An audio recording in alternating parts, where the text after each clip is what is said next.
Appointment and remuneration of KMP की managerial personal. पहले थोड़ा डेफिनेशन है, उसके बाद प्रोविजन शुरू होंगे। डेफिनेशन में 2 सबसेक्शन 51 है की मैनेजरियल पर्सनल। तो सीईओ, एमडी, मैनेजर मतलब chief executive officer, managing director या मैनेजर, फिर सीएस, फिर CFO company secretary and chief financial officer, whole time director WTD.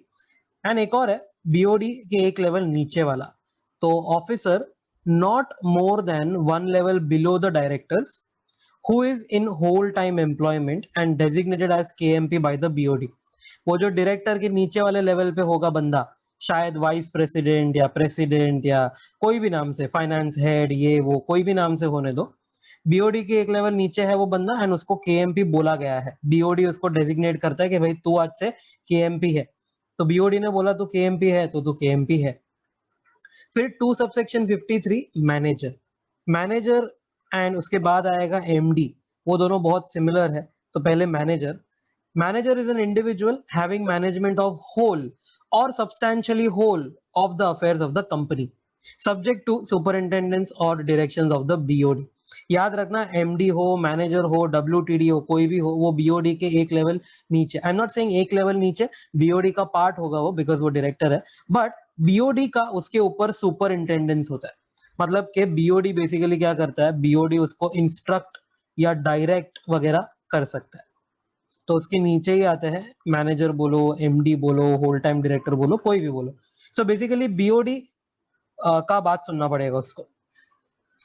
Now ये एक इंडिविजुअल है, ठीक है, इंडिविजुअल है जिसको एक सब्सटैंशियली होल या whole of the affairs of the company manage करने बोला है। And it also includes a director और any other person occupying the position of manager by whatever name called under a contract of service or not।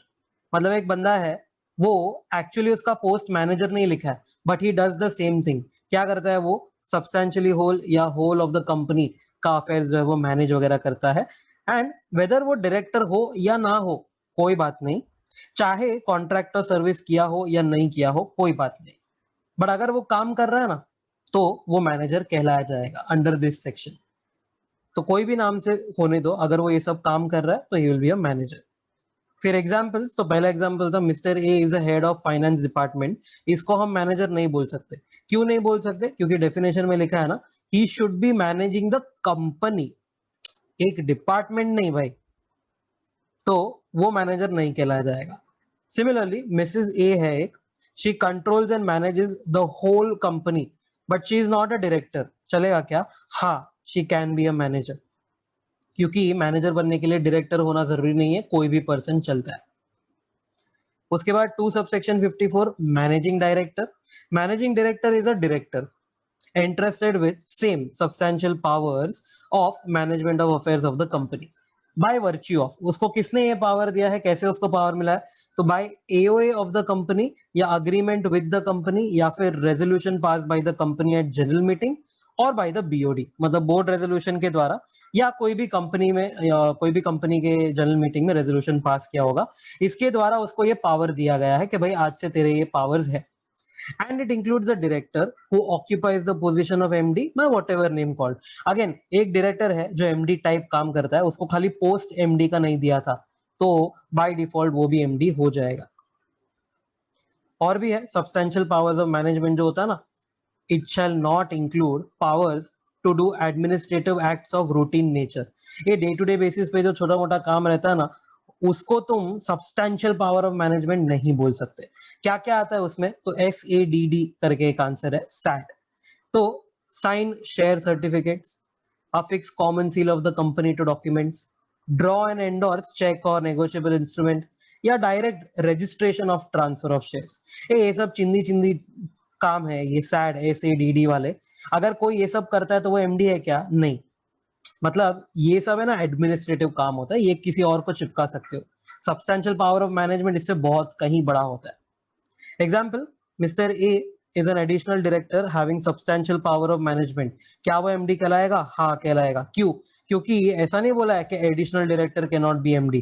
अरे कोई भी women director, additional director, alternate, कोई भी MD बन सकता है अगर उसको पावर दिया है तो।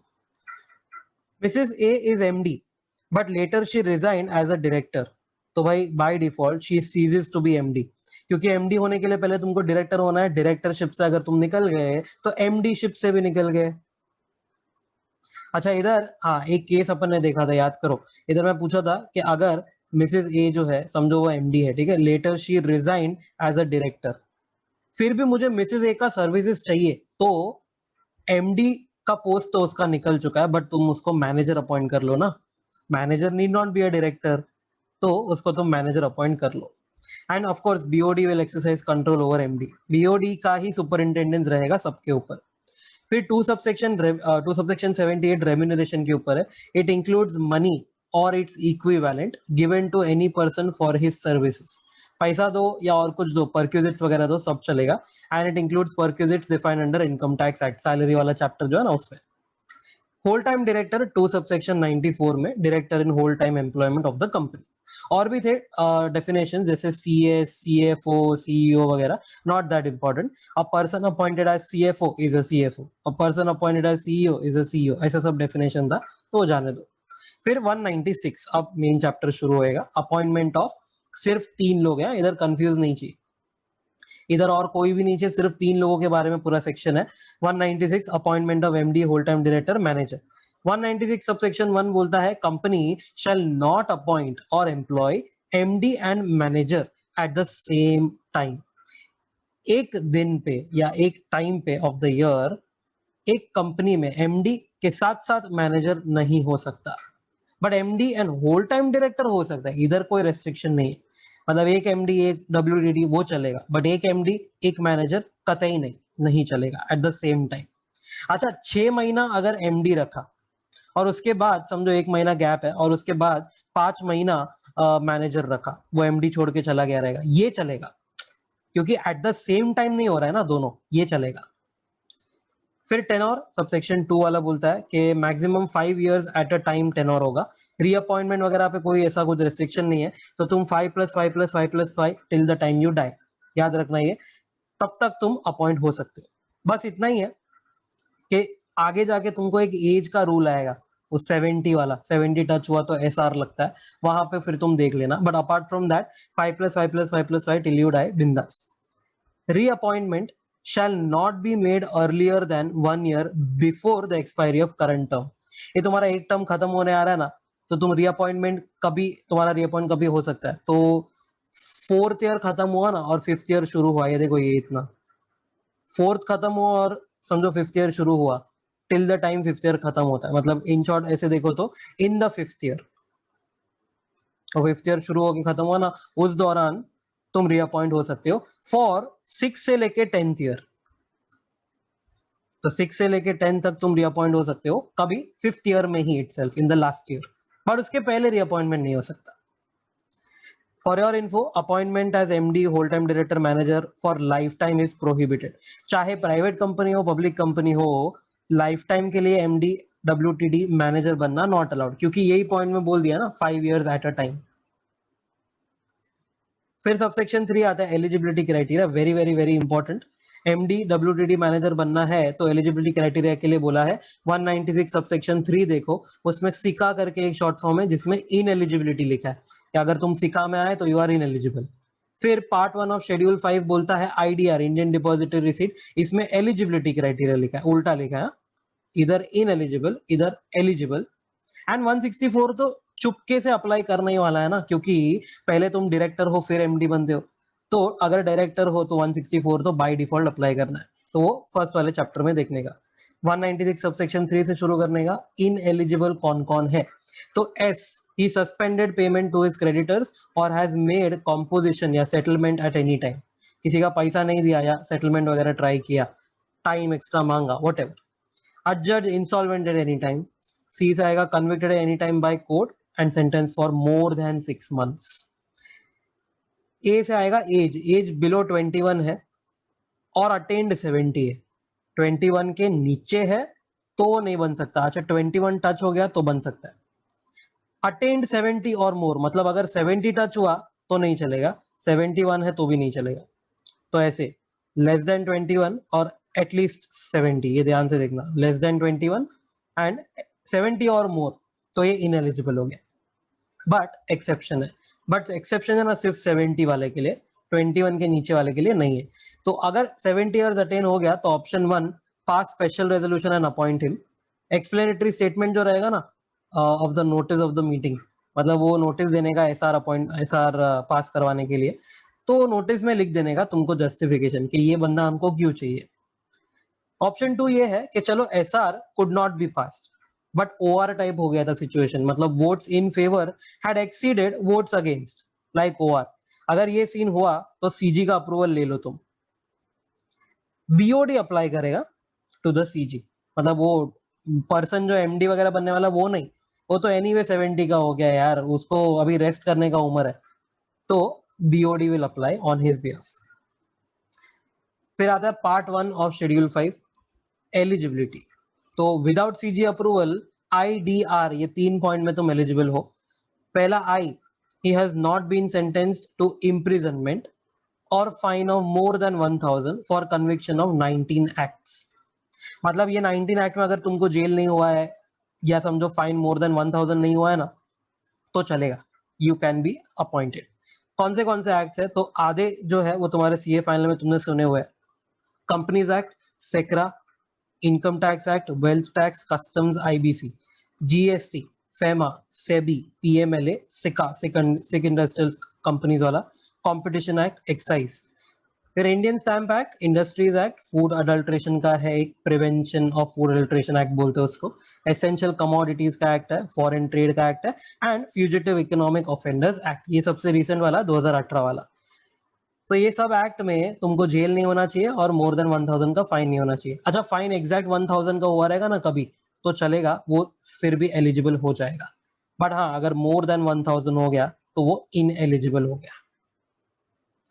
ये था आई। उसके बाद डी में लिखा he has not been detained for any period under COFEPOSA, cute name है, conservation of foreign exchange and prevention of smuggling activities act 1974।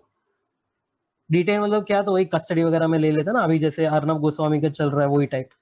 फिर R, he must be resident in India, resident है तो वो eligible है।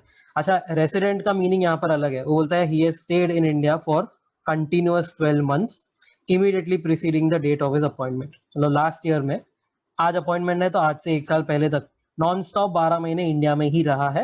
And अगर समझो कोई बाहर से आता है, एक छोटा exception, who has come to India for stay for taking up employment, business और वोकेशन इन इंडिया, ये चलेगा, ये बंदा रेसिडेंट माना जाएगा, मतलब बाहर का बंदा है, इंडिया आ रहा है ना, चलेगा। बट जो एनआरआई है, NRI shall enter India only after obtaining employment visa from concern Indian mission abroad.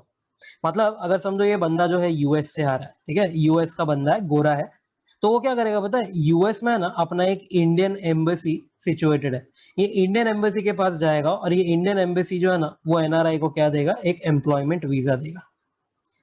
कैसे मिलेगा वीजा, तो थोड़ा डिटेल देना पड़ेगा, like profile of the company, principal employer कौन होगा, terms and condition of appointment वगैरह वगैरह। बट ये रेसिडेंट वाला पॉइंट है ना, it won't apply to companies at special economic zones, मतलब एसईजेड में अगर मुझे एमडी बनना है और मैं अगर यूएस का बंदा हूं, बिंदास चलेगा, बट अदर देन दैट नहीं चलेगा, सीजी का अप्रूवल लगेगा। शेड्यूल 5 में है ना अपन, तो इधर अगर आईडीआर में फॉल नहीं होते हो तो सीजी का अप्रूवल लगेगा, ऐसा नहीं बोला है कि डायरेक्टली नॉट अलाउड है, सीजी का अप्रूवल लगेगा।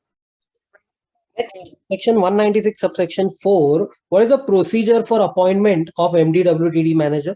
So appointment, terms of appointment and remuneration shall be approved by BOD at the board meeting and shareholders at the general meeting by resolution. Resolution मतलब क्या है, तो only ordinary resolution, ठीक है, यहाँ पे स्पेशल नहीं बोला है, मतलब वो ऑर्डिनरी हो गया, दोनों भी चाहिए, मतलब BOD at BM and shareholders at GM. Then you have to file form MR1 within 60 days of their appointment. If appointment varies with the part 1 of schedule 5, then it must be approved by CG. तो CG को कैसे apply करना है, apply via form MR2 within 90 days from appointment, मतलब पहले appoint कर लो, उसके बाद 90 days है आपके पास, ये CG का अप्रूवल ले लो, तो बेसिकली ये ratification. Then 196 subsection 5, validity of the acts. If appointment of MDWTD manager is not approved by the company at general meeting, any act till then will be valid.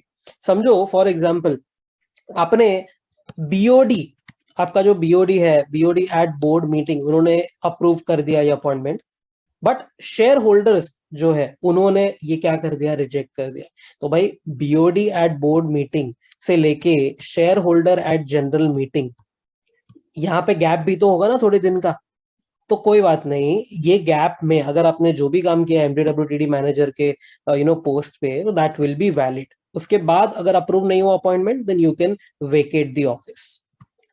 Then 196 subsection 2 is not applicable to government company. Tenure वाला जो case है वो not applicable. And 196 subsection 4 and 5, 4 is procedure for appointment and 5 is this validity of acts, not applicable to government company and a private company.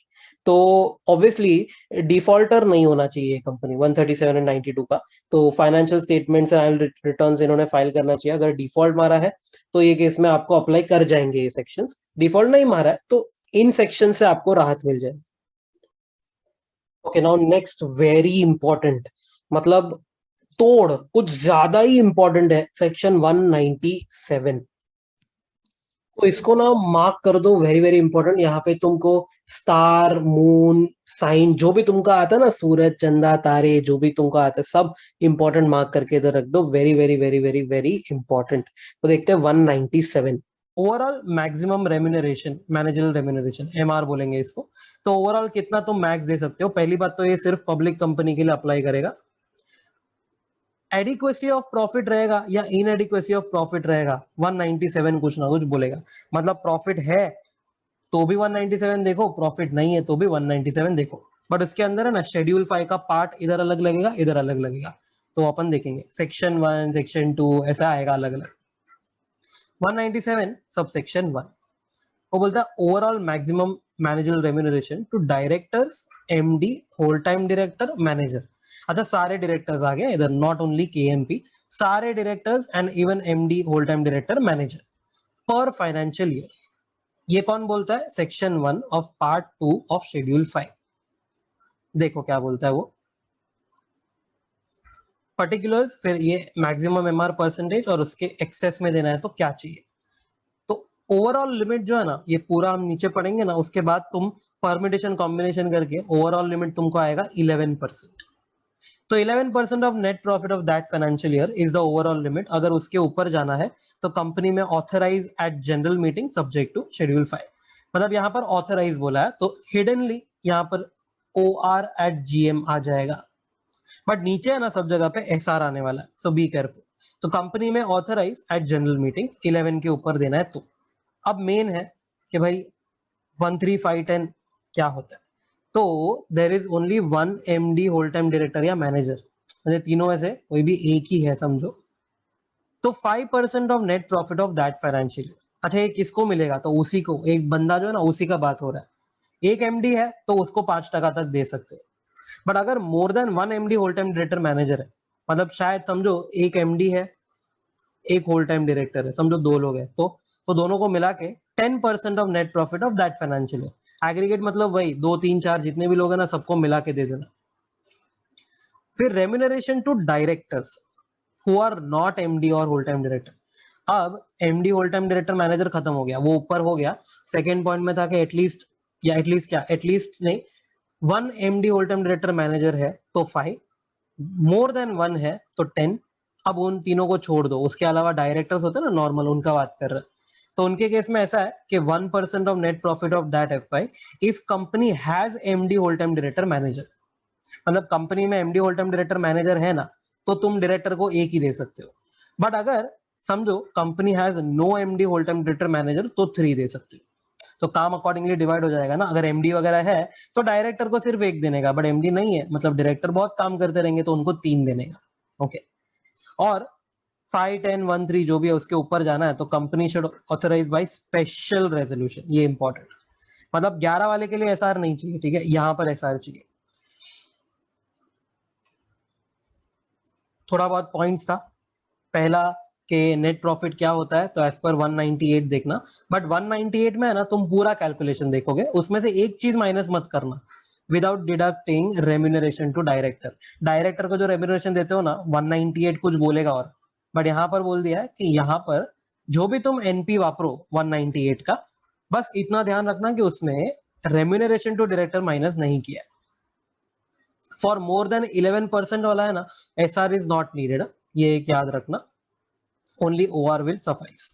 अगर company ने default मारा है 4 लोगों को, कौन 4 लोग? Bank, public financial institution, NCD holder, non convertible debenture holder and any other secured creditor, unsecured का बात नहीं किया है, only secured, then their approval shall be obtained before obtaining approval of company at GM। मतलब ये जो ऊपर पूरा पढ़ा ना तुमने 1, 3, 5, 10, 11 जो भी है, अगर कंपनी का अप्रूवल लगता है, ओआर हो या एसआर हो जो भी है, उसके पहले तुमको जिसको तुमने डिफॉल्ट मारा है ना एचआर में से, उसका अप्रूवल लगेगा। And all the above percentages are exclusive of sitting fee under 197 subsection 5। मतलब सिंपल एग्जांपल समझो, तुम यहां पर फॉल होते हो 5% वाले में। समझो तुम्हारा नेट प्रॉफिट है 1 करोड़, तुमने जो एमडी है ना, एक सिंगल एमडी, उसको 5 लाख दिया, बट उसके साथ साथ तुमने उसको 1 लाख का सिटिंग फी भी दिया है, तो क्या ये चलेगा? तो आंसर इज यस, ये चलेगा। क्यों चलेगा? क्योंकि 1 करोड़ का नेट प्रॉफिट है, उसका 5%, 5 लाख तुमने दिया है यहाँ पर, which is okay, permissible. 1 lakh का जो फी ओवर एंड अबाव है ना, नीचे क्या लिखा है कि दीज परसेंटेजेस 5, 10 वगैरह, it will not include sitting fee. तो ओवर एंड अबाउ दैट मैं सिटिंग फी उसको दे सकता हूँ 197 सबसेक्शन 5 के हिसाब से, ये चलेगा। फिर एक एग्जांपल था कि अगर एक एमडी है, 2 होल टाइम डायरेक्टर है, 4 डायरेक्टर है मेरी कंपनी में, एक MD, 2 whole time director, 4 director. तो देखो ये दोनों के केस में आ गया ना more than 1 MD whole time director वाला केस, तो इधर 10% अलाउ। ये तीन लोग, एक एमडी, 2 होल टाइम, ये तीनों को मिला के 10% ऑफ नेट प्रॉफिट तक जा सकता है। एंड बाकी के 4 डायरेक्टर है, तो देखो डायरेक्टर को रेम्यूनरेशन मिलेगा when there is already MD whole time director manager. तो भाई एमडी होल टाइम डायरेक्टर है ना, तो डायरेक्टर को सिर्फ 1 मिलेगा। तो 10 यहां पर गया, 1 यहां पर आया, तो यही एक कॉम्बिनेशन है जिसमें 11% तक तुम्हारा मैक्सिमम लिमिट पहुंच सकता है। फिर 197 सबसेक्शन 3 एंड सबसेक्शन 11 ये बोलता है कि अगर कंपनी में देयर इज नो प्रॉफिट या इनएडिक्वेट प्रॉफिट, फॉर एग्जांपल तुम्हारा जो नेट प्रॉफिट है बिफोर रेम्यूनरेशन आता है समझो 6 लाख, बट तुमको रेम्यूनरेशन देना है 20 लाख, इसको बोलते हैं इनएडिक्वेट प्रॉफिट। 6 लाख का ही प्रॉफिट है, बट रेम्यूनरेशन 20 लाख का जाना है तुमको। तो इन दैट केस क्या करने का? तो पहले तो सिटिंग फीस का जो पार्ट है ना, that you can pay as per 197 subsection 5, 1 lakh पर मीटिंग तक का जो मैक्स लिमिट है ना, वो बिंदास पे करो, ठीक है, वो हम रेम्यूनरेशन में काउंट नहीं करते। बट बाकी का remuneration pay as per schedule 5 only, and even if MOA resolution etcetera specify the contrary, you still have to follow schedule 5 only. Now the next part is section 2, part 2 of schedule 5. There are 2 limits, A and B. A will be quantitative limit and B will be qualitative limit, ठीक है। तो पहला A quantitative limit देख लो, managerial remuneration based on effective capital, इसका calculation नीचे देखेंगे। Now effective capital is either negative or less than 5 crore, then maximum annual remuneration per MD whole time director और manager will be 60 lakh. क्या क्या important है इधर ध्यान से देखना। पहली बात तो एनुअल लिमिट दिया हुआ है यहाँ पे, पर एमडी या पर डब्ल्यूटीडी या पर मैनेजर, बेसिकली पर पर्सन का बात कर रहे हैं यहाँ पर। मैक्सिमम 60 लाख दे सकते हैं पर पर्सन, एमडी हो, मैनेजर हो या डब्ल्यूटीडी हो, उसके लिए। मैक्सिमम एनुअल रेम्यूनरेशन पर इंडिपेंडेंट डायरेक्टर और non executive director will be 12 lakh only. Next, effective capital is 5 crore or more, but less than 100 crore. तो 84 लाख हो जाएगा एमडी डब्ल्यूटीडी मैनेजर के लिए। 12 के बदले 17 कर दो अब लिमिट आईडी एंड एनईडी के बदले, आईडी एंड एनईडी के लिए। 100 करोड़ और मोर का इफेक्टिव कैपिटल है बट लेस देन 250 करोड़, तो एमडी डब्ल्यूटीडी मैनेजर को maximum 120 lakh, ID and NED है अगर non executive director independent director तो 24 लाख। एंड लास्ट 250 करोड़ और मोर का इफेक्टिव कैपिटल है, तो ऊपर का लिमिट 120 लाख से चालू करो plus 0.01% of effective capital exceeding 250 crore. मतलब समझो अगर मेरा 260 करोड़ का इफेक्टिव कैपिटल है तो 250 के ऊपर सिर्फ 10 करोड़ जा रहा है, तो उसका 0.01% ऑफ 10 करोड़ वैसा। एंड यहाँ पे ऊपर का लिमिट कैरी फॉरवर्ड करो 24 lakh plus 0.01% of effective capital exceeding 250 crore. This is annual limit, okay, annual, पूरा साल काम ही नहीं किया तो प्रो रेटा कर देना। यूज प्रो रेटा for those employed for part of the year, समझो हाफ ईयर है तो ये लिमिट्स को हाफ कर देना, 30 लाख इसके बदले 6 लाख एंड सो ऑन। अगर ऊपर जो लिमिट दी है ना 60, 84, 120 वगैरह, तो एक्सीड करने के लिए SR will be needed. Effective capital होता क्या है, very important. Effective capital paid up share capital से शुरू होता है, but exclude share application money and advance against shares. Add reserves and surplus, but exclude reval reserve from that. Add securities premium. Add long-term loan and deposit of 10 or more than 1 year. Long term loan and deposit है तो short term नहीं लेंगे, जैसे कि working capital loan मत लेना, overdraft, bank guarantee, interest on loan वगैरह मत लेना, क्योंकि वो शॉर्ट टर्म होगा। What is interest on loan? तो अगर नॉर्मली एक लॉन्ग टर्म लोन होता है ना, समझो 1 करोड़ का, उसका ईयर एंड पे समझो इंटरेस्ट पेएबल आ रहा है, आउटस्टैंडिंग इंटरेस्ट आ रहा है जो मैं नेक्स्ट ईयर में भरने ही वाला हूँ, तो इसको अपन करंट लायबिलिटी दिखाते हैं ना, और ये लॉन्ग टर्म लोन है उसको नॉन करंट लायबिलिटी दिखाते हैं। तो ये करंट लायबिलिटी है ना, वो शॉर्ट टर्म है, तो उसको जाने दो। Less accumulated loss and preliminary expenses not written off. And एक और एक नया चीज है, लेस इन्वेस्टमेंट्स। ये सब क्या था, ये तुम्हारा पूरा कैपिटल था ना, फंडिंग था तुम्हारा, ये फंडिंग में से तुमने अपने धंधे में कितना डाला है अपने को वो चाहिए। तो मतलब तुम्हारा जो तुम इन्वेस्टमेंट वगैरह कर रहे हो ना वो हटा दो, तो माइनस इन्वेस्टमेंट्स। बट हाँ, एक एक्सेप्शन है, except if it is an investment company which has the principal business of acquiring shares debentures. तुम्हारा धंधा ही अगर ये है कि हम शेयर्स डिबेंचर्स बाय करते हैं, तो यहां से इन्वेस्टमेंट्स को माइनस मत करना तो चलेगा, but otherwise you have to deduct that also. B वाला लिमिट क्या है, तो it is like, it is not monetary but it is like something like qualitative, quantitative नहीं है, क्वालिटेटिव है। तो लिमिट या रेस्ट्रिक्शन बोल सकते हो for managerial personal functioning in professional capacity. Professional capacity मतलब क्या होगा, तो सीए, सीएस, लॉयर, डॉक्टर वगैरह, समथिंग लाइक दैट। तो remuneration as per limit A can be paid if he is not having interest in capital of that company, holding or subsidiary company directly या indirectly। मतलब limit ए के हिसाब से अगर तुमको पे करना है ना, तो he should not be interested in the company or holding या subsidiary company। It can be paid if he is not having any direct or indirect interest in या is not related to the promoter। मतलब promoter में वो interested भी नहीं है, अगर company रहेगा ना प्रमोटर तो, या उससे रिलेटेड भी नहीं है, या डायरेक्टर से भी रिलेटेड नहीं है, ऑफ दैट कंपनी और होल्डिंग और subsidiary company during last 2 years before appointment और आफ्टर अपॉइंटमेंट। जब भी अपॉइंट हुआ ना उसके लास्ट 2 साल में, and of course after appointment वो भी चेक करना कि वो इंटरेस्टेड या रिलेटेड नहीं होना चाहिए। And also, you can pay as per limit A only if he possesses graduate level qualification plus expertise plus specialized knowledge in the field of company's operations। तो ये सब किया ना तो ही तुम लिमिट ए के हिसाब से पे कर पाओगे, क्योंकि देखो कंपनी में प्रॉफिट नहीं है ना, तो प्रॉफिट नहीं है तो जेन्युइन बंदे को ही हम देंगे। ये यहाँ पर अंदर वाला है, ये रिलेटेड है, ये यहाँ पर विदाउट क्वालिफिकेशन रहेगा तो हम उसको क्यों दे, लॉस है ऊपर से, एंड वो इज नॉट इवन क्वालिफाइड। ठीक है, तो देना है तो ये तीनों कंडीशन सेटिस्फाई करो। बट एक्सेप्शन है, any employee holding shares of that company up to 0.5% of paid up share capital under any scheme like ESOP or any basis of merit वगैरह उसको मिला रहेगा, then that is not deemed to be interested। मतलब it is deemed not to be interested, so you can pay as per limit A। उसको, ऐसे बंदे को जिसके पास 0.5% तक है ना पेड अप शेयर कैपिटल का, उसको तुम पे कर सकते हो, चलेगा। बट अदर देन दैट कोई भी इंटरेस्टेड होगा ना उसको तुम एमआर एज पर लिमिटेड नहीं पे कर पाओगे, अगर कंपनी में लॉस वगैरह है तो, या प्रॉफिट इनएडिक्वेट है तो।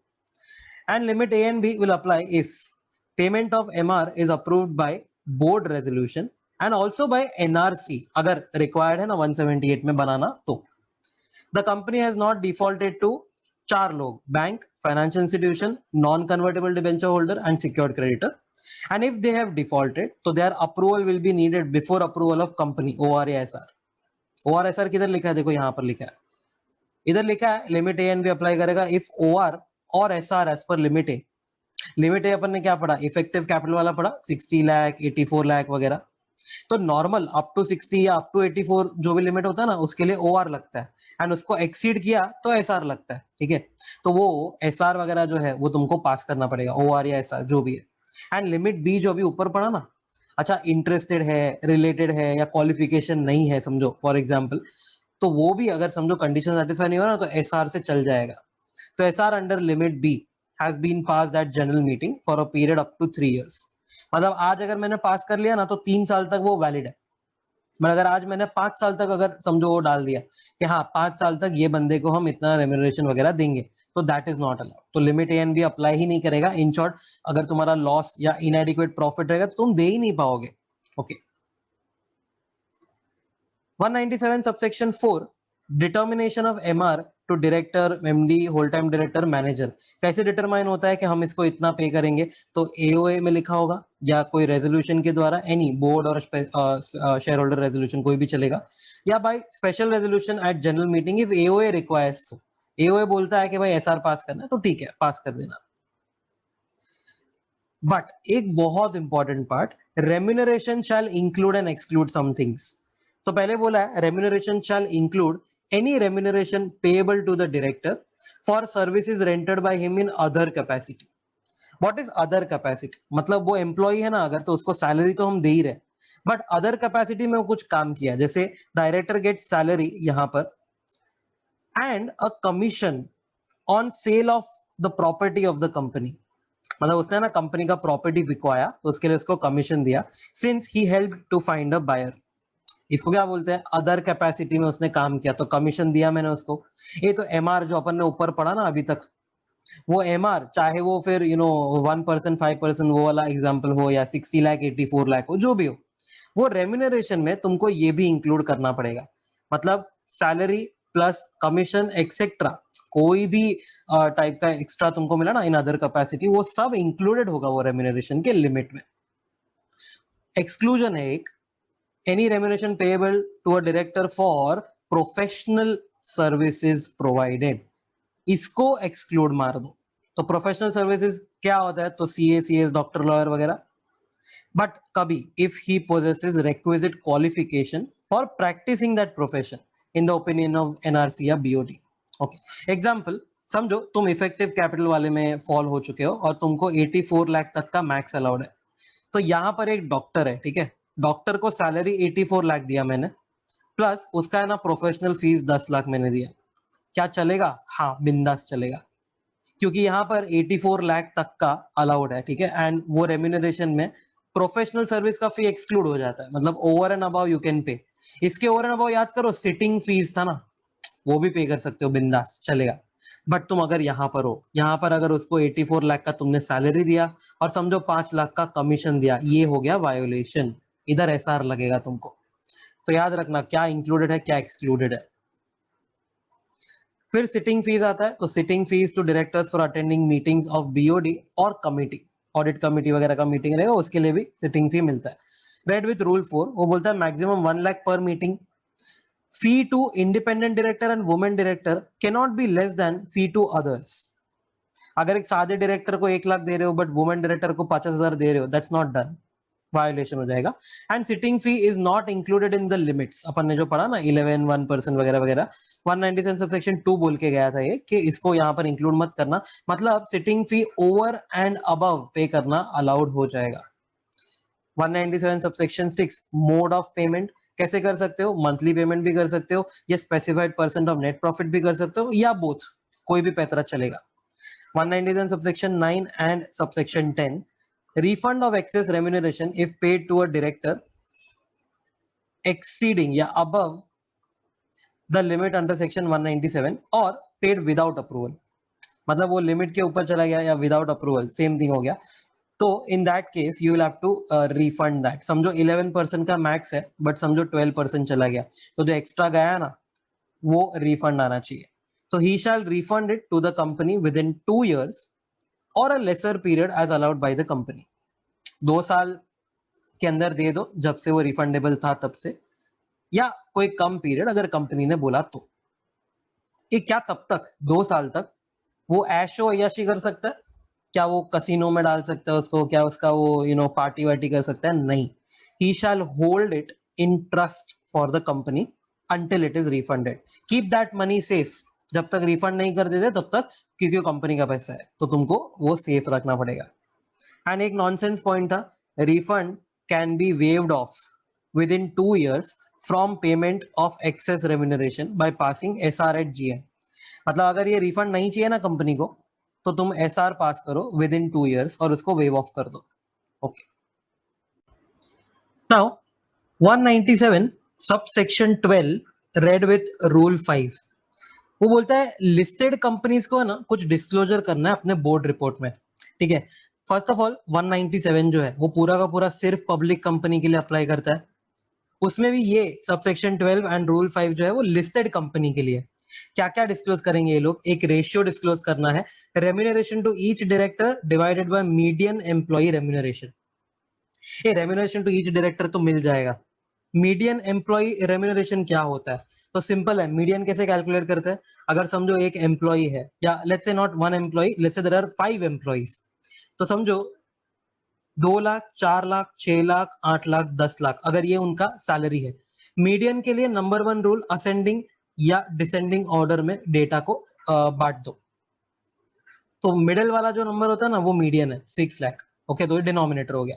अगर समझो 6 लाख नहीं, but let's say there are let's say एक और यहाँ पर 1 लाख वाला बंदा है. ठीक है, टोटल 6 एम्प्लॉइज है.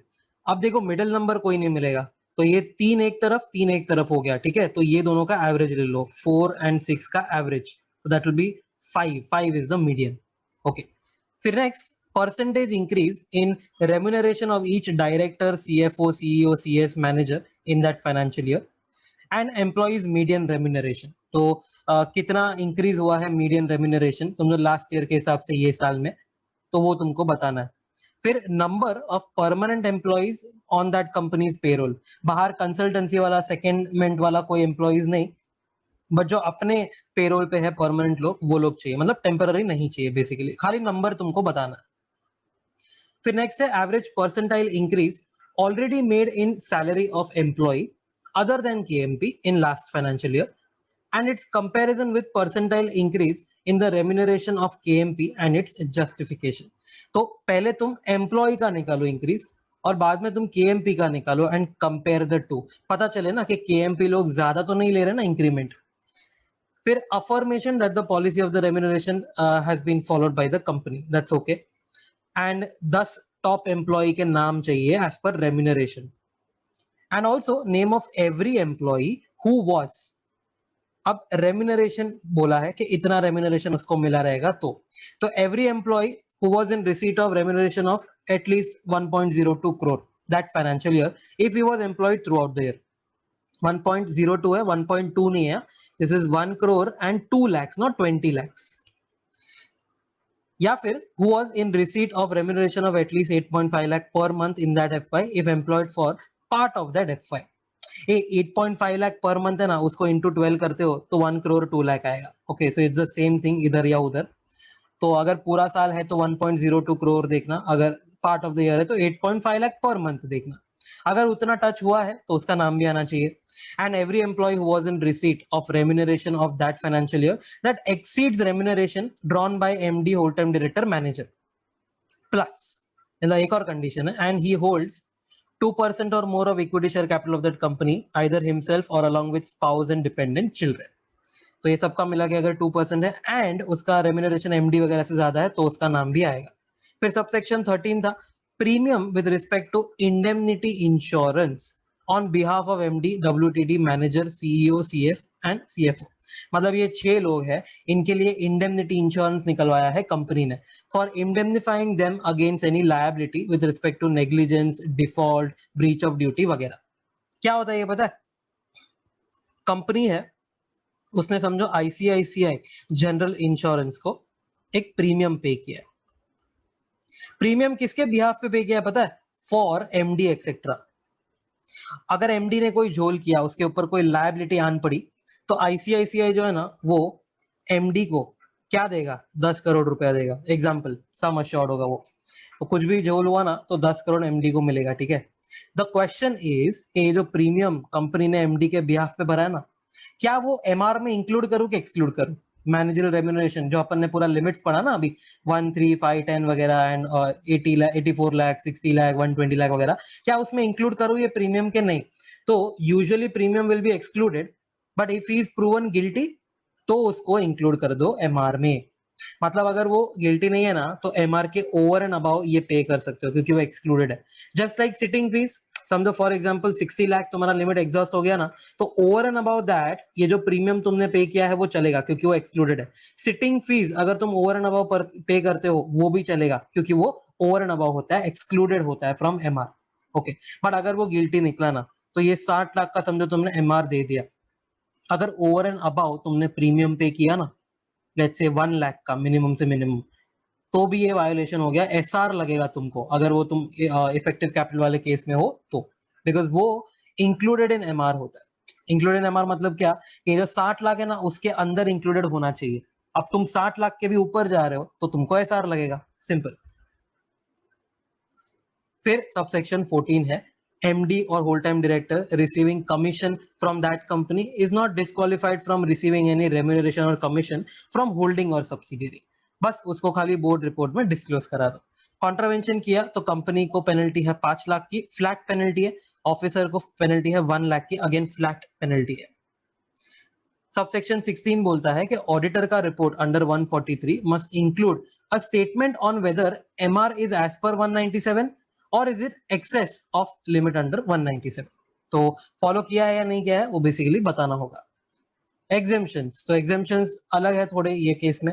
गवर्नमेंट कंपनी को एग्जेम्प्ट है पूरा सेक्शन अगर डिफॉल्ट नहीं मारा तो। निधि कंपनी के लिए एग्जेम्पशन नहीं है, but I can say it is a modification. देखो निधि कंपनी के लिए क्या मॉडिफिकेशन है, उसमें लिखा है कि SR if manager remuneration exceeds 13510 it will apply but with a modification that remuneration to director other than MD, WTD, whole time director या manager for performing special services to the Nidhi as per AOA may be paid monthly subject to company's approval at general meeting and of course subject to 197।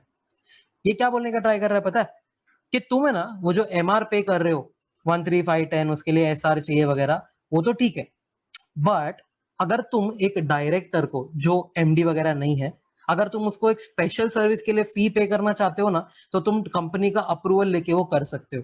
Okay, तो अगर कोई special services है निधि को, समझो निधि के लिए कोई स्पेशल सर्विस तुम प्रोवाइड करते हो कोई भी टाइप का, अगर एओए में लिखा है ना तो उसके लिए तुमको कंपनी का एक अप्रूवल लेना है। बट अप्रूवल बोला है तो क्या एसआर बोला है, नहीं, ओआर बोला है। बेसिकली वो क्या ट्राई कर रहा है पता है, कि ये डायरेक्टर को है ना अपने स्पेशल सर्विस के लिए फीस मिल जाना चाहिए, तो एसआर के लिए इतना मगजमारी मत करो 75% ऑफ वोट्स वगैरह, ओआर से हम इसको कर देंगे। Also no need of companies approval if there is no MDWTD manager. ए यार ये तो फिर वन मैन आर्मी टाइप हो गया ना, वो डायरेक्टर जो है बंदा वो अकेला सब काम कर रहा है, एमडी तो है ही नहीं, तो विदाउट अप्रूवल उसको दे दो, ये जो स्पेशल सर्विस है ना उसका, उसके लिए उसको रेम्यूनरेशन वगैरह वो दे दो बिंदास, no problem. Also no need of companies approval if remuneration to all directors during the financial year was approved by SR and was up to 10% of profit of Nidhi or 15 lakh whichever is lower। मतलब वो क्या बोल रहा है पता है, remuneration है ना बहुत ही छोटा है, मतलब अप टू ये अमाउंट है, इसके ऊपर नहीं जा रहा है, अप टू ये अमाउंट है, एंड उसके लिए ऑलरेडी हमने एसआर पास किया है। ये अगर सारे डायरेक्टर्स का जो रेम्यूनरेशन तुम पे कर रहे हो उसके लिए एसआर भी पास हुआ है, प्लस वो अप टू दिस अमाउंट है, मतलब छोटे अमाउंट का है, तो फिर क्या ये स्पेशल सर्विसेज के लिए वो निधि उसको रेम्यूनरेशन पे कर सकता है without companies approval? Yes, definitely पे कर सकता है। Section 198, calculation of net profit for the purpose of managerial remuneration under 197। चार चीजें बोली है वहां पर। पहला गिव क्रेडिट, तो गिव क्रेडिट में एक चीज बोला है, बाउंटी एंड सब्सिडीज जो होगा ना उसको क्रेडिट दे देना। फिर डोंट गिव क्रेडिट में एक short form paid up share capital ICU। फिर डिडक्ट करना circuit BDP and don't deduct में LIC, ऐसा शॉर्ट फॉर्म बना है, ठीक है। पहला गिव क्रेडिट, गिव क्रेडिट का मतलब क्या है पता है, अगर पीएनएल में इन केस अगर तुमने क्रेडिट नहीं किया तो तुमको ये करना पड़ेगा। अच्छा क्रेडिट किया हुआ रहेगा तो कोई बात नहीं, अच्छा है, फिर डोंट डू एनीथिंग। क्या क्रेडिट देंगे, बाउंटी और सब्सिडी फ्रॉम एनी गवर्नमेंट और public authority authorised by government except if central government directs not to give credit. कभी कभी अगर समझो सब्सिडी मिल जाती है और अगर सेंट्रल गवर्नमेंट बोलता है कि इसको मत क्रेडिट करो तो ठीक है, otherwise we have to credit. फिर नेक्स्ट आएगा don't give credit. Don't give credit का मतलब क्या होता है कि अगर क्रेडिटेड है ना पीएनएल में तो डिडक्ट इट, मतलब हटा दो उसको पीएनएल से, because we will start our calculation from profit. जो पीएनएल में अपने को दिया होगा ना प्रॉफिट, उससे शुरू करेंगे, तो क्रेडिट किया हुआ है तो डिडक्ट कर दो उसको। तो पेड अप शेयर कैपिटल पहला पीयू, तो profit by way of premium on shares और डिबेंचर्स इशूड और sold by the company unless the company is investment company. मतलब एक छोटा सा एक्सेप्शन है कि normally you don't have to give credit. कोई भी टाइप का प्रीमियम तुमको मिला, या समझो तुमने कोई शेयर्स बेचा और उसके ऊपर प्रीमियम जो भी है एक्स वाई, नॉर्मली होता है कि समझो कोई भी टाइप का शेयर्स पे प्रीमियम समझो तुमको मिला, इशू किया तभी, या समझो तुमने बेचा प्रेफरेंस शेयर तो तुमको कोई प्रीमियम मिला, कोई भी टाइप का ऐसा प्रॉफिट हुआ, that is not your normal business ना, तो उसको क्रेडिट नहीं करना है unless you are investment company. अगर तुम्हारा धंधा ही है ये शेयर्स डिबेंचर वगैरह का, then you have to give credit, but बाकी लोगों के लिए पेनल में मत डालना उसको। फिर एस से आएगा profit on sale of shares forfeited bye the company. कभी कभार कॉल नहीं पे किया होगा तो तुमने उसको कैंसिल कर दिया, फोरफिट कर दिया, और उसके बाद बेच दिया उसको। समझो 10 रुपए का फेस वैल्यू है, 8 रुपया रिसीव्ड था, ठीक है, और तुमने फोरफिट कर दिया, 9 रुपए में बेच दिया फॉर एग्जाम्पल। जो भी प्रॉफिट वगैरह हुआ है again does not go to PNL. फिर सी से आएगा profit on capital nature from sale of undertaking. मतलब बेसिकली कोई भी टाइप का कैपिटल नेचर का प्रॉफिट जो डे टू डे रेकरिंग वाले धंधे से नहीं आता है, या फिर सेल ऑफ फुल अंडरटेकिंग, एक अंडरटेकिंग ही बेच दिया तुमने, जो भी है, again that is not your main business, तो क्रेडिट मत करो। आई से आएगा profit on sale of immovable property और fixed assets, basically tangible intangible of capital nature. Of course capital nature रहेगा, because what really happens is, अगर वो revenue nature है ना, मतलब मेरा धंधा ही है, समझो यहाँ पर लिखा है इफ बाइंग और selling property etcetera is the business of that company, अगर मेरा धंधा ही है वो, तो फिर वो करना है credit, but other than that credit नहीं करेंगे प्रॉफिट। बट इसमें ऐसा है कि selling price is more than WDV then give credit up to OC minus WDV. मतलब अगर तुमको प्रॉफिट हुआ है ना, जैसे फॉर एग्जांपल ओरिजिनल कॉस्ट 1000 का है, डब्ल्यूडीवी 600 का है, सेलिंग प्राइस इज 1100, ठीक है, तो नॉर्मली 500 का गेन हम पीएनएल में क्रेडिट करते हैं, बट इधर क्या बोला है, क्रेडिट किधर तक देने का, ओसी माइनस डब्ल्यूडीवी, जो डिफरेंस है ना वो, मतलब कि ये दोनों का बीच का डिफरेंस कितना होता है, 400। तो 400 तक क्रेडिट अलाउड है। और ये क्यों क्रेडिट अलाउड है पता है, क्योंकि ओसी से डब्ल्यूडीवी तक तुमने 400 का डेपरी डेबिट किया था ना, तो इसके लिए बोला कि उतना तुम यहां पर क्रेडिट अप कर सकते हो, चलेगा। फिर सी वाले पॉइंट में आएगा, दोनों सी और यू दोनों कनेक्टेड है। Change in carrying amount of asset और liability recognised in equity reserve और recorded surplus in PNL account on measurement of asset liability at FV. कोई भी टाइप का रीमेजरमेंट होता है ना बैलेंस शीट के एंड पे, डेट पे, कि कोई एसेट को समझो फेयर वैल्यू पे रिकॉर्ड किया तुमने, तो अगर समझो अपवर्ड रिवैल कर रहे हो उसका, तो या तो तुम इक्विटी रिजर्व्स में डाल दोगे उसको एक अलग से रिवैल रिजर्व क्रिएट करके, या पीएनएल में कभी कभार सरप्लस डाल दोगे, डिपेंड्स ऑन वो इंड एस जो भी तुम यूज करते हो, बहुत सारा होता है ना, एफवीपीएल, एफवीओसीआई वगैरह वगैरह। तो जो भी चेंजेस है तुमने डाल के रखे उसको हटा देना, क्योंकि वो क्रेडिट नहीं करना, अनरियलाइज है ना वो। सिमिलरली यू भी वही बोलता है, unrealised gain, notional gain, revaluation वगैरह जो हमने रियलाइज नहीं किया उसका क्रेडिट नहीं करना है। फिर deduct the following, deduct the following में सर्किट बीडीपी, तो सी से आएगा कंट्रीब्यूशन अंडर 181 एंड अदर आउटगोइंग्स, कोई भी टाइप का कंट्रीब्यूशन वगैरह करते हो तो डिडक्ट द फॉलोइंग, क्योंकि देखो ये डिडक्ट नहीं किया ना तो क्या होएगा, तुम्हारा नेट प्रॉफिट है ना थोड़ा ज्यादा दिखेगा, एंड मैनेजरल रेम्यूनरेशन ये लोग ज्यादा लेके जाएंगे। तो ऐसा नहीं है, अगर कोई कंट्रीब्यूशन वगैरह किया ना डिडक्ट करो उतना, क्योंकि वो पैसा चला गया है कंपनी के बाहर। फिर आई से आएगा interest on debenture, security, secured loan और अनसिक्योर्ड लोन्स। आर से आएगा रिपेयर्स टू एमपीआईपी, मतलब movable immovable property, but not of capital nature, तो रेवेन्यू वाला जो है वो माइनस करो। कैपिटल नेचर में क्या आएगा, तो ऐसा रिपेयर जिससे वो एसेट का लाइफ बढ़े एंड एफिशिएंसी बढ़े वगैरह वगैरह, तो वो यहाँ पर कैपिटल नेचर है तो हम डिडक्ट नहीं करेंगे। फिर सी से आएगा कॉम्पेंसेशन और damages with respect to legal liability. Legal liability including breach of contract, legal मतलब क्या होता है पता है, सच्ची में तुम्हारा लायबिलिटी हुआ, वॉलंटरीली नहीं लेना यहाँ पर। मतलब अगर समझो तुमको ऐसा लगता है कि तुमने जो कॉन्ट्रैक्ट एंटर किया ना उसके वजह से शायद सामने वाले को ना थोड़ा नुकसान हो गया है, ठीक है, बट इट इज जेन्युइन, मतलब ऐसा नहीं है कि तुमने कोई चीटिंग करके उसको नुकसान करवाया, ठीक है, तो इमोशनल बेसिस पे तुमने सोचा कि चल यार इसको थोड़ा दे देता हूँ पैसा, तो that is called as voluntary liability, वो डिडक्ट नहीं कर सकते, ठीक है। ये वॉलेंट्री जो है वो डोंट डिडक्ट वाले में नीचे हम पढ़ेंगे। बट हाँ, बाकी कोई भी टाइप का लीगल लायबिलिटी वगैरह है ना, कोई केस हार गए या कोई कॉन्ट्रैक्ट वगैरह तोड़ा तुमने, तो yes that you can deduct, you have to deduct. फिर यू से आएगा यूजुअल वर्किंग चार्जेस। अब जो ये पूरे लिस्ट में नहीं दिखेगा ना तुमको, वो सब कोई भी टाइप का बोलो, रेंट, सैलरी, ये वो सब। आई से आएगा insurance against risk of meeting legal liability, कोई भी टाइप का ऐसा एक्सपेंस अगर तुमने किया, नॉर्मली लोग करते हैं लायबिलिटी इंश्योरेंस, इंडेमनिटी इंश्योरेंस वगैरह बोलते हैं इसको। फिर टी से आएगा टैक्सेस ऑन एक्सेस और अबनॉर्मल प्रॉफिट, या taxes on profit for special reasons notified by CG, but not income tax. मतलब जो नॉर्मल टैक्स है ना वो नहीं, वो तुमको डिडक्ट नहीं करना है, क्योंकि हम पीबीटी को बेसिस लेते हैं।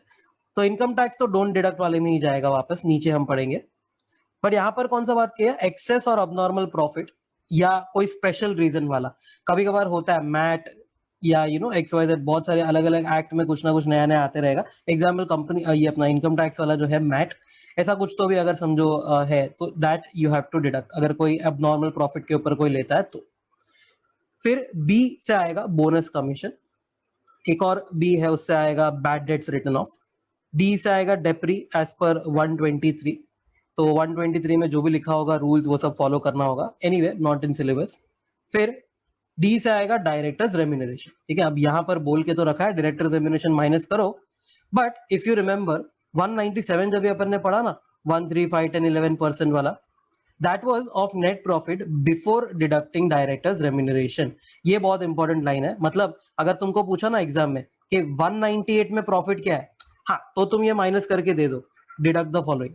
बट अगर तुमको पूछा ना कि ये प्रॉफिट है, अब उसमें से तुम 197 में हमको बताओ मैक्सिमम जो 11% है वो क्या, तो जब भी तुम वो बताओगे ना 11% ये है, दैट टाइम डोंट डिडक्ट, मतलब it will B before deducting directors remuneration, क्योंकि उसी को ढूंढने के लिए यार तुम ये कर रहे हो ना।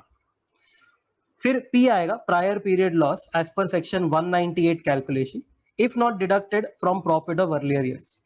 ये बहुत इंपॉर्टेंट है, ये क्या बोलने का ट्राई कर रहा है पता है, this is like set off, but not set off losses as per PNL. एक चीज होता है लॉस एज पर पीएनएल और एक चीज होता है लॉस एज पर 198, ठीक है। तो ये 198 का कोई भी पास्ट ईयर का कैलकुलेशन हुआ होगा, उसमें कोई लॉसेज हुआ ना, उसको सेट ऑफ करने की बात कर रहा है कि अगर तुमने अभी तक माइनस नहीं किया तो तुम यहां से उसको माइनस कर लो।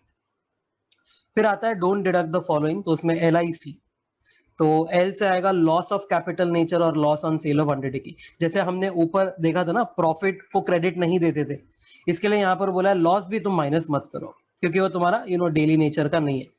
आई से आएगा इनकम टैक्स, सुपर टैक्स या सरचार्ज बोलते हैं उसको under income tax act, and any other tax other than point T of that circuit BDP।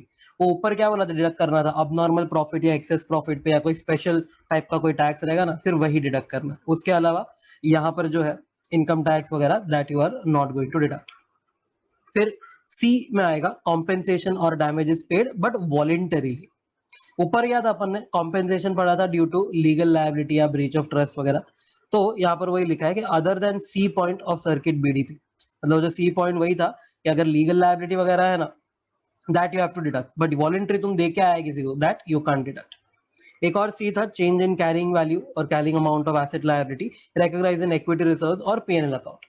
सी ऊपर क्या हुआ था पता है, जब हम पढ़ रहे थे ना डोंट गिव क्रेडिट, तो उसमें अपन ने देखा था गेन था, अपवर्ड रिवाइवल था, इधर डाउनवर्ड रिवाइवल है, सिंपल।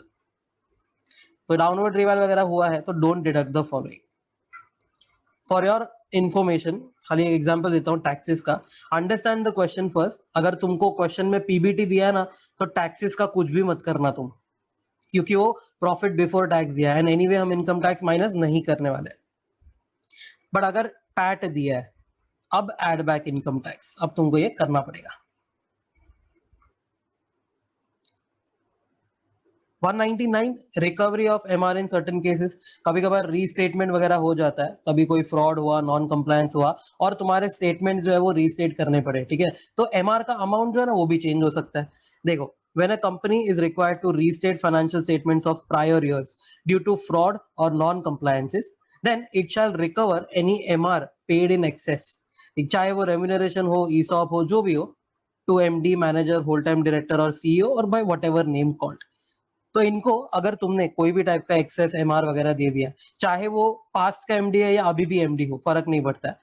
अगर तुमने एक बार जो उसको दिया था पास्ट में और अब पता चला कि वो रीस्टेट हो चुका है अमाउंट, तो वो रिटर्न करेगा, मतलब यू कैन रिकवर। देखो एग्जांपल, 2018 का नेट प्रॉफिट अंडर 198 था 1 करोड़, तो मैंने 11% इससे एमआर पेड वाज 11 लाख।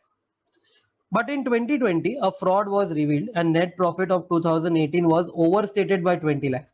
मतलब ये लोग ने कुछ तो भी कांड करके 80 लाख के बदले 1 करोड़ बताया था, मतलब 20 lakh was overstated. So accordingly 2018 का financial statements are being restated. ये तो अब MR भी तो रीस्टेट हो जाएगा 11%. तो now maximum MR is 11% of 80 lakh, which is 8.8 lakh. तो एक्सेस पेड कितना हुआ? 11 तुम पे करके आए थे, बट पे कितना कर सकते थे? 8.8, तो 2.2 एक्स्ट्रा गया है, ठीक है। तो company can recover it from MD etcetera and MD etcetera shell also be liable under 447।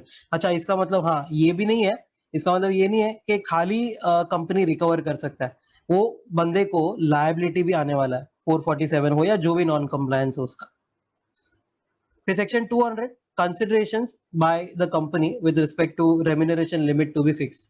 कभी भी आप कंपनी के पास जाओगे अप्रूवल वगैरह लेने, तो कैसे फिक्स करेगा रेम्यूनरेशन? देखो, कंपनी में fix the MR within limits specified in this act as it may deem fit while providing its approval under 196 और 197। 196 अपॉइंटमेंट के लिए था एमडी डब्ल्यूडीटी मैनेजर का, and 197 was regarding remuneration in respect of cases where it has inadequate और no profits. क्योंकि देखो इनएडिक्वेट या no profits है, मतलब कि कंपनी शायद कोई नेगेटिव फेज में चल रहा है, तो कंपनी को बोला है कि तुम बाकी सब फैक्टर्स देखो, उसके बाद उसको रेम्यूनरेशन कितना देना है वो डिसाइड करना। क्या क्या फैक्टर्स है देखो, while fixing the MR, company shall have regards to the following: financial position of the company, professional qualification and experience of that person, remuneration or commission drawn by him in any other capacity or from any other company। मतलब अपने company से ले रहा है, दूसरे company से भी ले रहा है, वो भी देखना। पता चला कि ये दोनों कंपनी से 100 करोड़ उठा रहा है, तो अपने कंपनी से थोड़ा कम दे दो उसको, ठीक है, इट्स रीजनेबल। सिक्योरिटीज और ESOP held by the director या प्लेज्ड बाय द डायरेक्टर, वो भी देख के बाद में डिसाइड करना remuneration. Financial and operational performance in last 3 years देखो। Comparison of remuneration of director versus director and director versus employees. कहीं पता चला कि एम्प्लॉइज को तुम अभी भी समझो ऑन एन एवरेज एम्प्लॉइज को तुम 10 लाख दे रहे हो पर एनम, और पता चला डायरेक्टर्स को तुम 100 करोड़ दे रहे हो, तो इतना डिविएशन जो है ना, दैट इज नॉट एडवाइजेबल। तो वो भी चेक करेंगे वर्सेस वर्सेस करके। फिर 201, forms and procedure of certain applications read with rule 7। ये अपन ने पहले भी पढ़ा था। Every application under 196 for CG's approval shall be made by a form MR2 within 90 days from appointment. याद करो, जिसका 70 इयर्स का एज अटेन हो गया था उसको ऑप्शन 1 दिया था SR पास करो, ऑप्शन 2 था कि अगर तुम्हारा OR टाइप सिचुएशन हो गया ना, for votes are exceeding against वाले वोट्स, तो तुम सीजी का अप्रूवल लेने जा सकते हो। तो इधर ये वो MR2 के हिसाब से तुमको करना है, अप्रूवल लेना है within 90 days from appointment. Before the application is made, एक जनरल नोटिस देना है तुमको। General notice must be send to all the members of the company indicating nature of application proposed। General notice must be published in at least one English newspaper and one local newspaper of district where the registered office is located, and the notice must be attached along with MR2 along with a certificate of publication in newspaper। ऐसा certify करके देंगे BOD कि हाँ हमने ना ये notice publish किया था न्यूज़पेपर में। And yes, for your info, BOD apply करेगा सेंट्रल गवर्नमेंट को। वो बंदा जो MD है 70 इयर्स का हो गया वो नहीं करेगा, उसको तकलीफ मत दो इतना। 202, CFLU, very important. CFLU to MD, whole time director, manager. CFLU मतलब compensation for loss of office. तो कंपनी में make a payment to MD, whole time director, manager and not any other director. ये बहुत important है। पूरे answer में नीचे ना सब जगह पे तुमको डायरेक्टर डायरेक्टर डायरेक्टर दिखेगा, वो इन तीनों का ही बात हो रहा है, डोंट गेट कंफ्यूज्ड। तो कंपनी में make a payment to them by way of compensation for loss of office और consideration for retirement from office, कोई भी नाम से हो सकता है ये। तो ये खाली ये तीनों को मिल सकता है। Okay, now no CFLO etcetera can be paid in the following cases. थोड़े केसेस है जहां पर तुम सी फ्लू नहीं दोगे उसको, इट इज नॉट अलाउड। पहला, director resigns from the office as a result of reconstruction or amalgamation and is appointed as MD, whole-time director, manager or any other officer of that reconstructed or newly formed company। तुम्हारे company का demerger हुआ, merger हुआ, amalgamate होके कोई नई company बन गई, जो भी है, अगर तुमको जॉब मिला ना वापस उधर, तो तुमको सी फ्लू नहीं मिलेगा, because actually you have not lost anything. फिर नेक्स्ट, अगर डायरेक्टर खुद से निकलता है तो director resigns otherwise than on reconstruction और अमालगमेशन, क्योंकि वो ऊपर कवर हो गया। That is director resigns voluntarily, खुद से छोड़ के जा रहे हो तो ये तो तुम्हारा डिसीजन है, हमने थोड़ी निकाला है, तो काय का CFLO. Office of director is vacated under 167, मतलब कुछ झोल किया, convicted under any any act, या फिर अनसाउंड माइंड का हो गया, एक्सेट्रा एक्सेट्रा, 167 के हिसाब से गया तो no CFLU. Director is guilty of fraud, breach of trust with respect to affairs of that company or holding or subsidiary company. Again, जोल किया, no C flu. Company is being wound up by NCLT or voluntarily due to gross negligence of director. कांड किया रहेगा इसने, company wind up हुआ, no C flu. And he instigated or took part in termination of his office.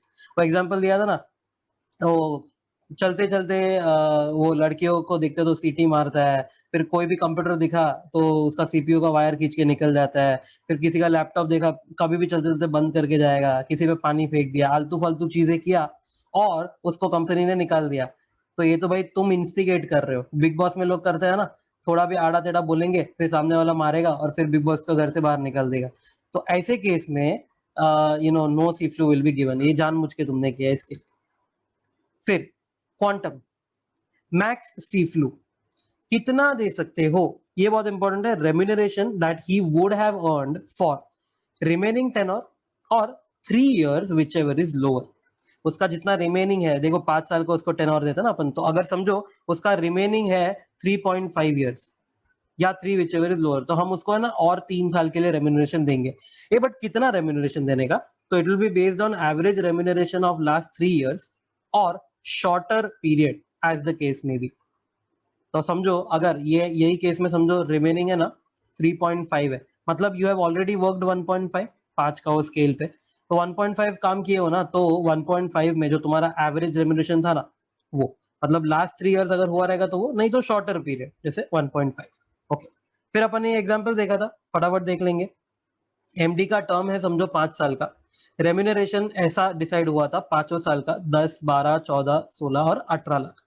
If removed after 2 years या after 4 years या फिर एक और है आफ्टर 1 year 8 months, अगर 2 साल बाद निकला, ठीक है, तो एवरेज रेम्यूनरेशन 2 साल का क्या था, 10 और 12 मतलब 11 लाख। नेक्स्ट 3 years के लिए उसको देंगे रिमेनिंग 10 और 3 विच एवर इज लोअर, तो 3 आएगा, तो 11 इंटू 3 33 देंगे। अच्छा 4 साल बाद अगर निकला, 4 साल बाद निकला मतलब ये वाले केस में इधर, तो एवरेज रेम्यूनरेशन अब लास्ट 3 साल का ही लेना है खाली अपने को, तो इधर आएगा 14 लाख। एक खाली साल बचा है ना एक्स्ट्रा, मतलब रिमेनिंग 10 और जो है वो 1 और 3 विच एवर इज लोअर, तो 1 आएगा, तो 14 लाख इंटू 1।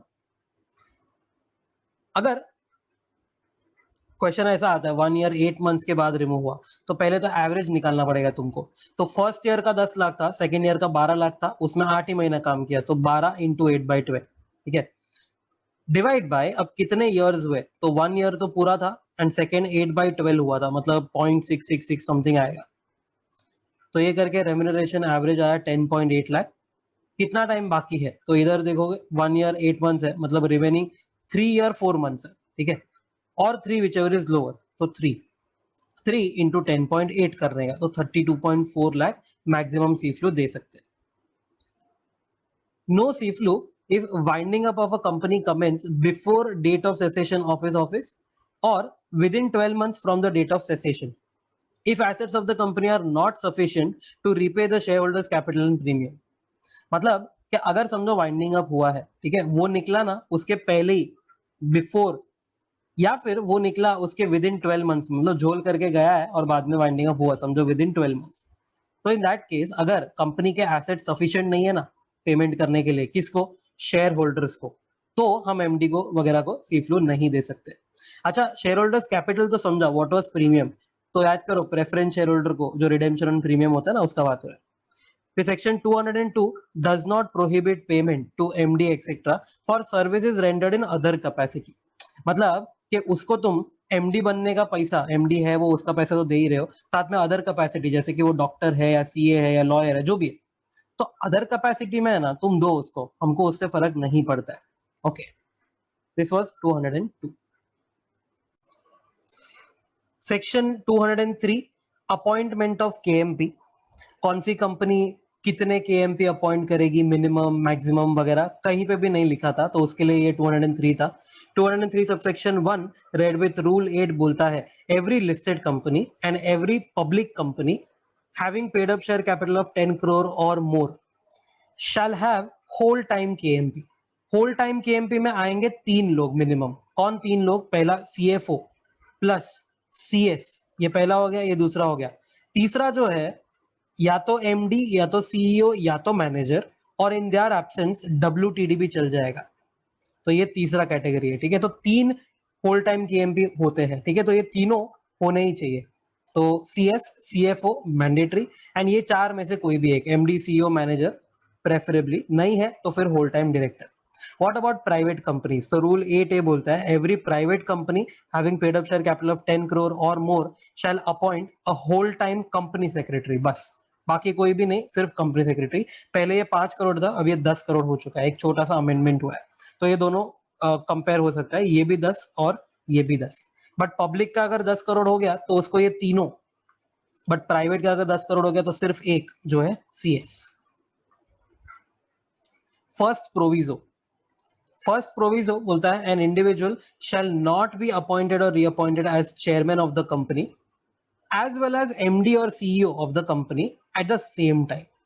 मतलब नॉर्मली एक बंदा चेयरपर्सन प्लस एमडी या चेयरपर्सन प्लस सीईओ नहीं बन सकता, बट याद रखना दिस इज एक बंदा एट एक time at one company. Okay, अगर मैं आज चेयरपर्सन हूं, फिर मैंने वो पदवी छोड़ दिया और उसके बाद में यही कंपनी में एमडी बना तो चल जाएगा, but at the same time नहीं चलेगा। बट एक्सेप्शन है, इफ एओए प्रोवाइड्स अदरवाइज, तो चेयरपर्सन प्लस एमडी एक सिंगल बंदा बन सकता है एक कंपनी में, या if company does not carry multiple business तो भी चलेगा। अगर एक ही धंधा है तुम्हारा, समझो तुम रिलायंस नहीं हो, एक ही धंधा है तुम्हारा अगर खाली, तो चेयरपर्सन प्लस एमडी बन सकता है एक बंदा। फिर एक एक्सेप्शन है, सेकंड प्रोविजो बोलता है कि जो अभी ऊपर पड़ा ना first proviso will not apply to some companies. कौन सी कंपनीज? तो public companies having paid up share capital 100 crore और मोर, एंड ये बहुत इंपॉर्टेंट है, अभी तक तुम सब जगह पे और पढ़ रहे थे, तो एंड टर्नओवर 1000 करोड़ और मोर। अगर कोई पब्लिक कंपनी का कैपिटल 100 या उससे ज्यादा, टर्नओवर 1000 या उससे ज्यादा है, and it has multiple business and one CEO for each business. मतलब समझो हम हैं रिलायंस, एग्जाम्पल, ठीक है, हम रिलायंस है, हमारे 2 धंधे हैं, ऐसे तो 2000 है, बट हम एग्जाम्पल लेंगे, सिर्फ 2 धंधे। अगर मेरा एक धंधे के लिए मेरा सीईओ है एक, सीईओ 1, सेकेंड धंधे के लिए मेरा सीईओ 2 है, ठीक है, तो अगर मैं मुकेश अंबानी हूं, तो क्या मैं रिलायंस का एमडी प्लस चेयरपर्सन बन सकता हूं? ये है मुकेश अंबानी, तो आंसर इज यस, क्योंकि उसको ऊपर वाला प्रोविजो अप्लाई ही नहीं करता है, क्योंकि उसके जितने भी बिजनेस है, मल्टीपल बिजनेस है, हर एक के लिए उसने एक एक सीईओ रखा है, तो चलेगा, Mukesh Ambani can become MD plus chairperson of Reliance, no problem. उसके बाद 203 सबसेक्शन 2 बोलता है अपॉइंटमेंट के बारे में, एवरी डब्ल्यूटी केएमपी मतलब whole time KMP shall be appointed by board resolution and such board resolution shall contain terms and conditions of appointment. क्या terms and condition होगा? तो उसका टेनोर क्या होगा, उसका रेम्यूनरेशन क्या होगा, एक्सेट्रा एक्सेट्रा। अच्छा, 179 सबसेक्शन 3 में अपन पढ़े थे ना आंसर, सीबीआई बिग डेटा पा, इसमें ये वाला ए था, उसमें था अपॉइंटमेंट ऑफ केएमपी के लिए compulsory BR at BM, no circulation allowed, तो उधर लिखा था, यहाँ पर कनेक्ट कर दो इसको। तो होल टाइम केएमपी को अगर अपॉइंट करना है तो क्या चलेगा, क्या लगेगा? BR at BM only. Subsection 3 restriction on multiple appointments. ऐसा बोला है कि एक whole time KMP shall not hold office in more than one company at the same time except in its subsidiary. मतलब अगर मैं समझो एक कंपनी में सीएफओ हूं, ठीक है, रिलायंस में मैं सीएफओ हूं, उसके नीचे समझो उसका सब्सिडरी है जियो, अगर जियो में मैं सीईओ हूँ, जस्ट एन एग्जांपल, तो क्या चलेगा? हाँ, बिंदास चलेगा। मतलब not more than one company तो बोला है, बट सब्सिडरी होगी ना तो चल जाएगा। अच्छा, फिर एक और समझो, अगर मैं टाटा में अगर सीएस अपॉइंट हो गया तो ये नहीं चलेगा। ओके, क्या इसका मतलब ये है कि मैं टाटा में डायरेक्टर नहीं बन सकता हूँ? नहीं, डायरेक्टर बन सकते हो, डायरेक्टर के लिए कोई वांदा नहीं, देखो नीचे लिखा है, but he can be a director in other company with the permission of BOD. फिर एमडी के लिए एक एक्सेप्शन है, एमडी के लिए बोला है if a person is MD और manager in a company then he can be appointed as MD in one other company, not more than one other company. मतलब एग्जाम्पल, अगर तुम एमडी हो रिलायंस में, अगर तुमको अब एमडी बनना है टाटा में, अलाउ, चलेगा। अब वापस अगर एक और कंपनी है, समझो you want to become MD in Bata, ये नहीं चलेगा, रुक जाओ, हम दो हमारे दो जगह पे एमडी बस है।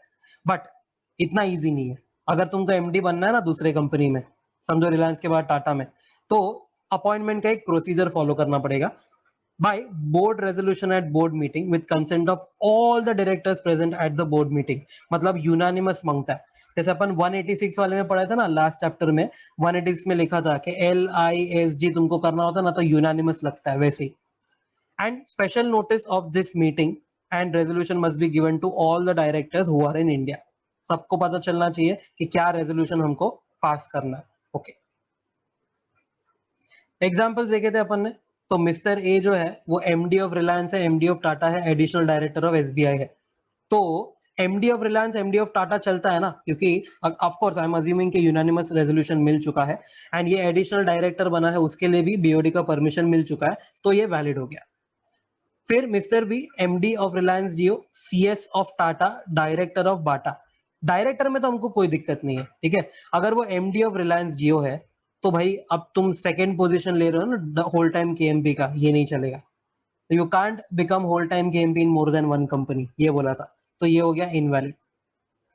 फिर एक और मिसेस सी है, तो वुमेन डायरेक्टर ऑफ रिलायंस है, ठीक है। वुमेन डायरेक्टर हो या नॉर्मल डायरेक्टर हो, यहां पर हमको फर्क नहीं पड़ता, डायरेक्टर है तो चल जाएगा, अज्यूमिंग परमिशन मिला बीओडी का। सीएफओ ऑफ रिलैक्सो है and MD of Reliance is subsidiary है। अब देखो, सीएफओ ऑफ रिलैक्सो है, इधर तक ठीक था। एमडी मतलब ये देखो second whole time KMP ship ले लिया उसने, of Reliance is subsidiary.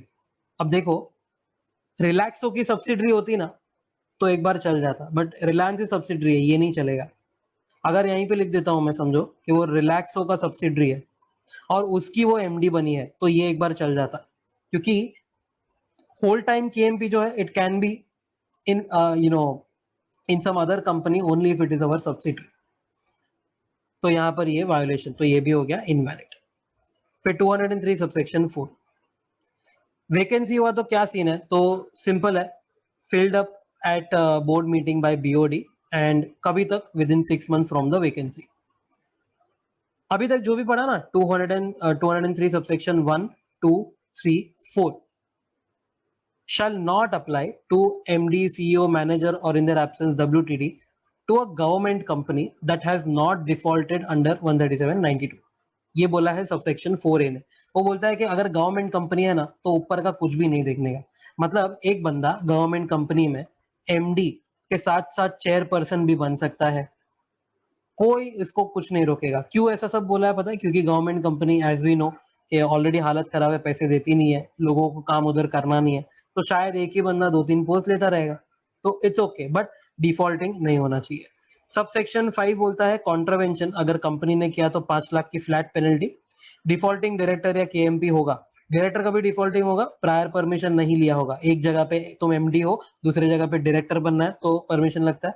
Similarly KMP ने अगर नहीं लिया होगा तो पेनल्टी 50,000 का and 1,000 per day continuing offence का होगा, मैक्सिमम 5 लाख तक ही जाएगा। और चिंदी पेनल्टी है, 5 लाख जो है वो 2-3 महीने में कमा लेगा। Next up section 204 secretarial audit for bigger companies.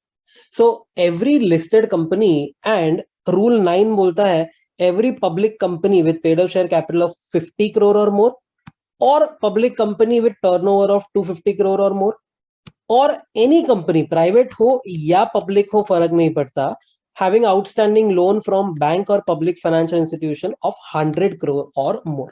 कोई भी इसमें से पब्लिक कंपनी जिसका कैपिटल 50 और मोर है, या टर्नओवर 250 और मोर है, या फिर कोई भी कंपनी जिसका लोन्स आउटस्टैंडिंग 100 करोड़ और मोर है, तो in that case and obviously listed company, इनको सेक्रेटरियल ऑडिट करवाना है. Now what is secretarial audit? तो basically company secretary will do an audit जिसमें वो सब प्रोसेसेस चेक करेगा, जैसे कि वो एजीएम अगर समझो है तो उसका नोटिस टाइम पे गया है कि नहीं, नोटिस में किसने साइन किया है, बराबर किया है कि नहीं, फिर एनुअल रिपोर्ट कैसे बनाया है, जनरल मीटिंग में क्या कोरम था वगैरह. All these small small procedures जो होता है ना, जिससे आपको कंपनी को रन करना है, जो कंप्लायंसेस करना है, वो सारे चेक होंगे यहाँ पे. आपने अगर रजिस्टर मेंटेन किया है तो बराबर किया है कि नहीं, वगैरह वगैरह. प्रोसीजर क्या है? तो it is conducted by practising company secretary. Audit report will be form MR3 में and annex the audit report to the board report, ताकि सब जब भी ये बोर्ड रिपोर्ट जाता है तो ये शेयर होल्डर लोग पढ़ सकते हैं audit report also. What are the duties of the company? तो duty of the company is very simple. यहाँ पे दिया हुआ है कि एक कंपनी का यही ड्यूटी है, give all the assistance and facilities to the practising company secretary for auditing all the secretarial records of the company. जैसे मिनट्स बुक है, फिर वो जैसे मैंने बोला कि वोटिंग होती है, समझो अगर एजीएम में वोटिंग हो रहा है तो उसके भी सारे रिकॉर्ड्स आपने रखे रहेंगे, किसने कितना वोट किया है, yes no whatever XYZ, resolutions कैसे बनाए हैं, everything. Company will have to hand over those records to the practising CS. BOD, तो board report shall include explanations of qualifications और रिमार्क्स. जैसे ऑडिट रिपोर्ट है ना, तो इसको क्वालिफाई भी कर सकते हैं ऑडिटर. तो क्वालिफाई अगर किया तो एक्सप्लेन करेगा BOD कि भाई ये क्यों बराबर नहीं था. सो एनी क्वालिफिकेशंस और remarks made by PCS in MR3 form, ये उसको एक्सप्लेन करना पड़ेगा. अगर कोई भी कॉन्ट्रावेंशन है बाय कंपनी ऑफिसर और द PCS, तो in that case fine 2 lakh का होगा. फ्लैट फाइन है यहाँ पे, तो मिनिमम मैक्सिमम कुछ भी नहीं, आपको 2 लाख तो भरना ही पड़ेगा. फिर 205 functions of CS, read with rule 10. CS क्या क्या काम करता है? तो report to the BOD about compliance of companies act and all the other laws जो उसको लगता है. Ensure the compliance of secretarial standards. Guide the BOD with respect to their duties, powers, responsibilities, and corporate governance. Facilitate and convene board meeting, committee meeting, general meeting, and maintain their minutes. Take approvals of BOD, company, government वगैरह. किधर भी तुमको दिखता है ना prior approval of ये needed, वो needed वगैरह, सब ड्राफ्टिंग भी यही करेगा एंड फैसिलिटेट भी यही करेगा कि हाँ इसका अप्रूवल अभी लेना है. Represent before regulators and NCLT या अथॉरिटीज. एग्जाम्पल वही रेगुलेटर्स एंड अथॉरिटीज में NCLT है, NCLAT है, और भी आएंगे, देखो धीरे धीरे ऐड होते जाएंगे. ROC, फिर अपना एडजुडिकेटिंग अथॉरिटी. ये तो सिर्फ कंपनीज एक्ट में हुए, और भी सारे बहुत सारे जगह पे होते हैं. समझो लिस्टेड है कंपनी तो सेबी. सेबी का भी अंदर इफ यू रिमेंबर बहुत सारे ऑफिसर्स थे, एडजुडिकेटिंग ऑफिसर्स थे, डायरेक्टर वगैरह.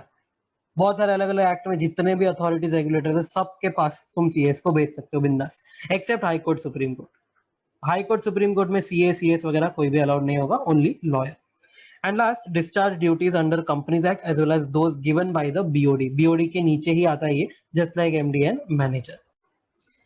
Very important, schedule 5 of the companies act. उसमें 4 part, part 1, 2, 3, 4. Part 1 already studied in 196. याद करो IDR वाला शॉर्ट फॉर्म था, eligibility criteria for MD WDD manager. फिर पार्ट 2 रेम्यूनरेशन, यही तो अपने को मेन चीज पढ़ना है. पार्ट 3 बोलता है some provisions which are applicable for first and second part. And part 4 बोलता है सेंट्रल गवर्नमेंट में exempt a company from compliance of schedule 5. Okay, part 1 तो हो चुका है. पार्ट 2 में शुरू करते हैं रेम्यूनरेशन. अब इसमें ऐसा है कि सेक्शन 5 है, तो फर्स्ट सेक्शन जो है ना, कंपनी हैविंग प्रॉफिट्स, ये 197 में पढ़ लिया हमने. क्या था ये? 11, 1, 3, 5, 10 वो वाला. सेक्शन 2 जो है इनएडिक्वेट प्रॉफिट वाला, ये भी हम पढ़ चुके हैं. क्या था ये? तो 60 lakh, 84 lakh, 120 lakh and so on, वो भी 197 में था.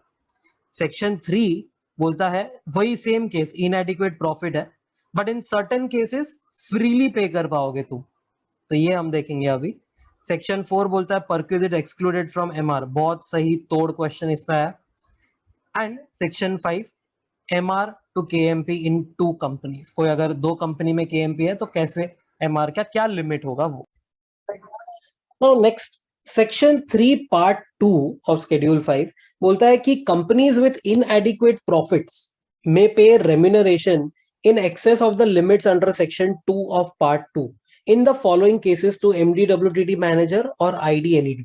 तो याद है इफेक्टिव कैपिटल वाला जो रूल अपन ने पढ़ा, उसमें इनके लिए एक लिमिट अलग चल रहा था एंड ID NED के लिए अलग लिमिट चल रहा था।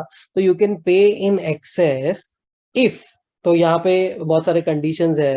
तो if you have inadequate profits and if you want to pay remuneration excess of those limits, तो पहला, if some other company pays an amount in excess of limits under section 1 and 2, and ये जो some other company है ना, it should be either a foreign company or a company that has got approval from shareholders। मतलब already एक foreign company या एक shareholder approval वाली company इनको, ये बंदे को excess में पे कर रहे हैं, and that company treats the amount as managerial remuneration, and total MR paid by that company to its KMP, independent director or non-executive directors is within the limits under 197।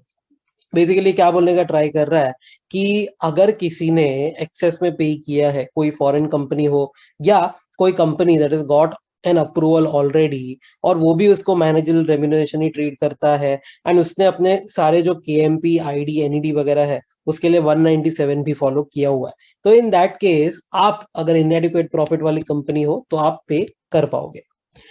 Next है B वाला point, you can pay in excess of those limits if newly incorporated company हो आप for 7 years from incorporation। क्योंकि ये startup का phase रहेगा एक, तो इसको ग्रो करने के लिए शायद तुमको क्वालिफाइड लोग वगैरह चाहिए जिसको ज्यादा पैसा पे करना पड़ रहा है, तो for 7 years from incorporation there is no problem। if sick company है for whom BIFR has approved a revival plan for 5 years from approval, तो board for internal financial reconstruction जो है ना, ये क्या कर रहा था पहले ही होता, अभी तो एनसीएलटी के हाथ में आ गया, तो ये जो बीआईएफआर है वो रिवाइवल के लिए कोई प्लान बनाया था, उसको अप्रूव किया हुआ है, किसी ने प्लान बनाया होगा कि ये कंपनी को अपन टेक ओवर करके रन करेंगे वगैरह वगैरह, तो 5 years तक ये चल जाएगा टू रन दैट कंपनी। उसको रिवाइव करने के लिए you need probably some qualified people जो एक्सपेंसिव होते हैं, उनको जो पे करना है वो ज्यादा करना होगा, कोई बात नहीं, चलेगा for 5 years from approval। and for a company for which a resolution plan is approved by NCLT, जैसे मैंने बोला पहले BIFR अभी NCLT है, तो ये भी 5 years from approval चल जाएगा, नो प्रॉब्लम। इसके बाद सी वाला एक पॉइंट आएगा कि if managerial remuneration is exceeding the limits under section 2 but the MR is fixed by BIFR or NCLT, board for internal and financial reconstruction, and अपना national company law tribunal ने fix किया है, तो बस भाई वो तो माई बाप है, उनके ऊपर तो कोई नहीं है, उन्होंने फिक्स कर दिया तो फिर बिंदास पे करो, no problem. Section 3 shall apply if, ये जो अभी पढ़ा ना अपन ने, it will apply for if for point B and C the KMP is not receiving MR from any other company. तो बी एंड सी देखा ना अभी कि वो न्यूली इनकॉर्पोरेटेड है या एनसीएलटी वाला रेजोल्यूशन प्लान वगैरह है, या ये सी वाला, ये सब में KNP is not receiving MR from any other company, मतलब एक ही कंपनी को डेडिकेटेड है, तो हम ये अप्लाई करेंगे कि उसको बिंदास पे करो। Auditor, company secretary of the company, और अगर वो नहीं है तो practising company secretary, certifies that secured creditors and term lenders have given a written NOC, no objection certificate, for appointment and remuneration, and this certificate must be attached with MR3। MR3 क्या होता है, 60 days के अंदर from appointment तुमको ये file करना होता है अपॉइंटमेंट ऑफ केएमपी से। And again same, auditor CS या PCS certifies that there is no default to any creditors or deposit holders, तो ही ये अप्लाई करेंगे, मतलब बिंदास अलाउ हो, कोई स्पेशल रेजोल्यूशन वगैरह कुछ जरूरत नहीं होगा ये सेक्शन 3 में। फिर section 4 very very very very very very very very very very very important, perquisites not included in MR under section 2 and 3 only, ये बहुत इंपॉर्टेंट है, इधर अगर तुम्हारा ध्यान नहीं गया तो भाई खत्म हो गया गेम। सिर्फ सेक्शन 2 and सेक्शन 3, मतलब only for in adequate profits ये रूल अप्लाई करना। अगर एडिक्वेट प्रॉफिट्स है तो जो एमआर आएगा ना 11% या 13510 जो भी है, उसमें सब में ये परक्विजिट्स ऑलरेडी इंक्लूड हो चुके हैं। बट अगर इनएडिक्वेट प्रॉफिट्स है तो ये सारे परक्विजिट्स जो है वो नॉट इंक्लूडेड होंगे। Okay, very important. तो अगर इनएडिक्वेट है तो ये वाला रूल अप्लाई करना, perquisites that are not included in MR. मतलब क्या है इसका? तो एमआर के ओवर एंड अबव फ्रीली पे करो, बिंदास पे करो, कोई नहीं रोकेगा। ओके, जैसे contribution to provident fund, annuity fund, superannuation fund to the extent exempt under the income tax act, gratuity payable up to half month's salary for each completed year of service। Half month का जो salary होगा multiply by number of years of service completed, मतलब अगर 24 महीना, sorry 24 महीना क्या, 24 साल 2 महीने हैं तो इधर इंटू 24 करना। Okay, encashment of leave at the end of the tenure, tenure के एंड तक रुक गए उसके बाद एनकैश किया तो वो भी नॉट इंक्लूडेड इन एमआर होगा, मतलब ओवर एंड अबव मिलेगा, चलेगा। Extra exclusion for expatriate managerial person including NRI. Basically ये लोग जो है वो बाहर काम करते हैं, अपने ही कंपनी के लोग हैं बट बाहर काम करते हैं, तो उसके लिए बोला एक्स्ट्रा एक्सक्लूजन, मतलब उनको ये सब भी मिलेगा ये एक्सक्लूजन, बट और भी मिलेगा। जैसे चिल्ड्रन एजुकेशन अलाउंस एक्सक्लूजन में है for maximum 2 children studying in और आउटसाइड इंडिया, अप टू कितना, अप टू एक्सक्लूजन में आने वाला 12,000 पर मंथ पर चाइल्ड और actual expense which ever is lower, 2 children के लिए, ठीक है। उसके ऊपर का जो भी है वो सब इंक्लूड हो जाएगा एमआर में। ओके, फिर आओ जाओ का खर्चा रहेगा वो लोग का, एरोप्लेन वगैरह का, तो holiday passage for children studying abroad और family staying abroad. Children studying abroad या फैमिली स्टेइंग अब्रॉड, अभी स्टडी कर रहे हैं बाहर समझो, और उसको है ना कोई हॉलीडे मारने का रहेगा, या फैमिली बाहर ही रहती है हॉलीडे मारने का रहेगा, तो रिटर्न पैसेज मिलेगा। रिटर्न पैसेज जो है एयर फेयर वगैरह या डायरेक्टली टिकट मिलेगा, तो once in a year in economic class ले सकते हो तुम, या वंस इन 2 इयर्स, अगर फर्स्ट क्लास में अमीरो नवाबों वाले ख्वाब है तुम्हारे तो वंस इन 2 इयर्स मिलेगा for children family along with that managerial personnel. मतलब तुम्हारे चिल्ड्रन के लिए सिर्फ नहीं है, तुम्हारे लिए भी है प्लस चिल्ड्रन के लिए भी है। Okay, and that won't be included in your managerial remuneration. And leave travel concession, तो ऊपर क्या हो रहा था, पैसेज मतलब डायरेक्टली टिकट वगैरह मिलता रहेगा, यहाँ पर कंसेशन डिस्काउंट टाइप मिलता रहेगा। तो return passage for self plus family to be spend abroad, that is in your home country. Remuneration will always include reimbursement of direct taxes to the managerial personnel. उसने जो direct tax भरा वो भी समझो company reimburse करता है उसको, तो वो भी उसके एमआर में तो इंक्लूड होएगा ही ना बाय डिफॉल्ट। एंड फैमिली जिधर इधर लिखा है ना, ये देखो इधर फैमिली लिखा था, इधर फैमिली लिखा था, तो spouse, dependent children and dependent parents. Okay, फिर सेक्शन 5 पार्ट 2 का, सेक्शन 5 बोलता है कि 2 कंपनी से अगर एमआर आ रहा है ना तुमको तो क्या करने का। तो subject to section 1 to 4 of part 2, a managerial personnel shall draw remuneration from one or both the companies. But अगर बोथ द कंपनीज है तो remuneration from both the companies in aggregate should be up to higher maximum limit admissible from one of the companies where he is managerial personnel। इसके लिए अपन ने example लिखा है नीचे, ये देख लो। Mister A is MD of Reliance and MD of Jio, allowed है ना, एक एमडी और फिर दूसरे में एक और बार तुम एमडी हो सकते हो, अलाउड है। तो रिलायंस का अपन ने सब कुछ देखा, ठीक है, ये सेक्शन 1 2 सब कुछ देख लिया। अगर ये प्रॉफिटेबल है तो 11% वाला रूल, अगर ये नॉट प्रॉफिटेबल है तो वो 60 लाख 84 लाख वाला रूल, जो भी करके रिलायंस का मैक्स एमआर आता है 10 करोड़ और जियो का मैक्स एमआर आता है 12 करोड़।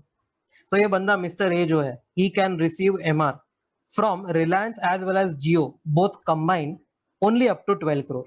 मतलब ये दोनों में से जो हायर लिमिट है ना मैक्स वाला, तो अप टू 12 करोड़ वो दोनों कंपनी से इन एग्रीगेट छीन सकता है। ओके, फिर पार्ट 3 तो बहुत सिंपल है, provisions applicable to part 1 and 2। अगर तुम पार्ट 1 एंड 2 में फॉल होते हो तो appointment and remuneration under part 1 and 2 shall be subject to approval by OR at general meeting. कुछ भी हुआ ना ओआर पास कर लेने का, पार्ट 1 एंड पार्ट 2 में फॉलो रहे तो। एंड ऑडिटर, सेक्रेटरी या PCS shall certify that schedule 5 has been complied with, और वो ही सर्टिफिकेट सेम वापस एमआर 3 के साथ अटैच करके दे दो। फॉर योर इन्फो, ये बहुत इंपॉर्टेंट, सम सॉल्व करने के लिए, थिंग्स एक्सक्लूडेड फ्रॉम एमआर, मतलब पे बिंदास में क्या क्या आता है, पूरे चैप्टर को क्लब किया है। तो पहला अभी हमने देखा all perquisites under section 4 of part 2। फिर सिटिंग फीस जो है ओवर एंड अबव बिंदास पे करो उसको, एमआर में वो नहीं आएगा। फिर fee paid in professional capacity, वो भी एमआर में नहीं आएगा, प्रोवाइडेड उसके पास क्वालिफिकेशन वगैरह है, etcetera etcetera. Indemnity insurance premium if he is not guilty, indemnity insurance premium उसके लिए भरा ना कंपनी ने, और अगर वो गिल्टी नहीं निकला तो ठीक है, बिंदास करो। अगर वो गिल्टी निकला होता तो उसको हम एमआर में इंक्लूड कर देते। ये क्यों इंपॉर्टेंट है? अभी वो मॉक वाला देखा अपन ने क्वेश्चन, उसमें क्या था कि पहले 84 लाख का अपन ने इफेक्टिव कैपिटल के हिसाब से लिमिट निकाला, 84 लाख का इंटू 8/12 किया था, ये अपना मॉक का क्वेश्चन नंबर 3 एमसीक्यू। तो 84 इंटू 8/12 किया, ठीक है। अब वो एमआर हो गया, ठीक है। अब उसमें क्या पूछा है, एमआर के ओवर एंड अबाउ का भी अमाउंट पूछा था, तो हमने ये परक्विजिट्स ऐड किया, एन्युटी फी वाला, सिटिंग फी हमने ऐड किया, ये प्रोफेशनल कैपेसिटी वाला ऐड किया। अगर ये इंश्योरेंस प्रीमियम दिया होता and if was not guilty तो ये भी हम ऐड करते और फिर उसको टोटल अमाउंट पे करते। मतलब ये सब एमआर में इंक्लूडेड नहीं है, ओवर एंड अबाउ ऐसा समझो कि तुमको एक बोनस मिल चुका है। ओके, रिलायंस इनएडिक्वेट प्रॉफिट का केस है। पहली बात तो परक्विजिट्स पे किया है मिस्टर ए को, एनआरआई है वो, ठीक है। तो यहाँ पर देखा ना, एक्सपेट्रिएट इंक्लूडिंग एनआरआई है, तो बेसिकली ये एक्स्ट्रा एक्सक्लूजन थे उसके लिए, मतलब एनआरआई को ये भी करेंगे अप्लाई, ये भी करेंगे अप्लाई। पहली बात तो ऐसा मत सोचना कि एनआरआई मतलब सिर्फ हम यही अप्लाई करेंगे, ऐसा नहीं होता है। ओके, तो कंट्रीब्यूशन टू आरपीएफ 1 लाख है, ये टैक्स एग्जेम्प्ट हो जाएगा। कंट्रीब्यूशन टू यूआरपीएफ 2 लाख है, ये टैक्स एग्जेम्प्ट नहीं होता है, ठीक है। मतलब इसको मैं मेरे एमआर में इंक्लूड करूंगा। देखो टॉपिक का टाइटल क्या बोलता है, perquisites not included in MR बोला है। Not included in MR will be exempt वाला पार्ट, ये वाला। तो जो एग्जेम्प्ट नहीं है वो तो इंक्लूड होगा। तो यूआरपीएफ को मैंने इंक्लूड कर दिया, ठीक है। ये डब्बा जो मैं ये बना रहा हूं, इसका मतलब मैंने इंक्लूड कर दिया उसको। फिर gratuity for 6 years at 4 lakh per annum, यहां पर बहुत लोगों का डंडा गुल होने वाला है। ग्रेचुइटी फॉर 6 इयर्स बोला है 4 लाख पर एनम। पहली बात तो तुमको इसको इंटरप्रेट कैसे करना है, ये देखो अपना कंडीशन क्या था, gratuity payable for half month salary for each completed year of service. इसका मतलब क्या है पता है? देखो उसका सैलरी यहाँ पर 6 लाख पर मंथ दिया है, 6 लाख पर मंथ का अगर सैलरी दिया है तो हाफ मंथ का सैलरी कितना हुआ, 3 lakh into completed year of service, तो यहाँ पर 6 साल जो क्वेश्चन में दिया है वही लेंगे। तो 3 लाख इंटू 6 ईयर्स जो होता है ना, उसको क्या बोलते हैं अपन, 6 ईयर्स के लिए 3 लाख पर एनम ना। 3 लाख इंटू 6 करते हो मतलब क्या, 3 लाख पर एनम इंटू 6 हुआ। तो ऐसे ही यहाँ पर उसको दिया है 4 लाख पर एनम इंटू 6, समझा? मतलब 3 तक तुमको इंक्लूड नहीं करना है, तो 1 लाख पर एनम तो इंक्लूड करेंगे ना। तो इधर क्या आएगा, इधर भी मैं डब्बा बना दूंगा, इधर आएगा 1 lakh per annum for 6 years. तो 3 lakh per annum for 6 years को एक्सक्लूड करना था, तो 1 lakh per annum for 6 years को इंक्लूड करूंगा। इधर क्या था डब्बे में, 2 लाख था, तो 2 लाख ये हो गया यहाँ पर 6 लाख। अभी तक टोटल 8 हुआ है मेरा एमआर। फिर लीव एनकैश्ड ड्यूरिंग द टेनोर, ये देखो एंड ऑफ द टेनोर बोला ना तो नॉट इंक्लूडेड होता है, बट ड्यूरिंग द टेनोर बोला है मतलब वो भी इंक्लूड करना पड़ेगा। टेनोर खत्म नहीं हुआ है, बीच बीच में उसने लीव एनकैश किया है, तो इन दैट केस ये भी काउंट हो जाएगा 2 लाख। अभी तक कितना हुआ, 2 हुआ, यहाँ पर 6 हुआ, यहाँ पर 2, टोटल 10 लाख हो चुका है अभी तक एमआर। फिर नेक्स्ट बच्चों का एजुकेशन, चिल्ड्रन एजुकेशन अलाउंस दिया है 4 सन्स के लिए 14,000 पर मंथ पर चाइल्ड। ओके, और इधर देखो लेफ्ट में लिखा ही spent 1 lakh each child per annum on education. तो एग्जेम्पशन कैसे कैलकुलेट करने का, 12,000 पर मंथ पर चाइल्ड और एक्चुअल एक्सपेंस बोला है विच एवर इज लोअर। तो पहली बात तो मैक्स 2 चिल्ड्रन का लेना है। ओके, अब मैक्स 2 चिल्ड्रन के लिए तुम कितना यहाँ पर ये नॉट इंक्लूडेड वाले पार्ट में डालोगे, तो 12,000 पर मंथ पर चाइल्ड है, 12,000 पर मंथ पर चाइल्ड ले लो, समझो 2 चिल्ड्रन के हम ले रहे हैं, ठीक है। तो 12,000 पर मंथ इंटू समझो 12 महीने किया तो 1,44,000, और समझो और 2 चाइल्ड है मतलब 2.88 लाख हुआ यहाँ पर। और एक्चुअल एक्सपेंस 2 चाइल्ड के लिए, 2 चाइल्ड के लिए कितना एक्चुअल एक्सपेंस किया है, 2 लाख, क्योंकि देखो इधर 1 लाख पर एनम पर चाइल्ड बोला है ना, तो उसने 2 लाख का एक्सपेंस किया। विच एवर इज लोअर कितना आता है, 2 लाख आया। तो इन दिस केस 2 लाख जो विच एवर इज लोअर है, this will have to be excluded, मतलब ये 2 लाख जो है this won't be included. Okay, अब चेक करो 2 लाख तो हम एक्सक्लूड कर रहे हैं, चेक करो उसको मिला कितना है, उसको मिला है 14,000 पर मंथ पर चाइल्ड।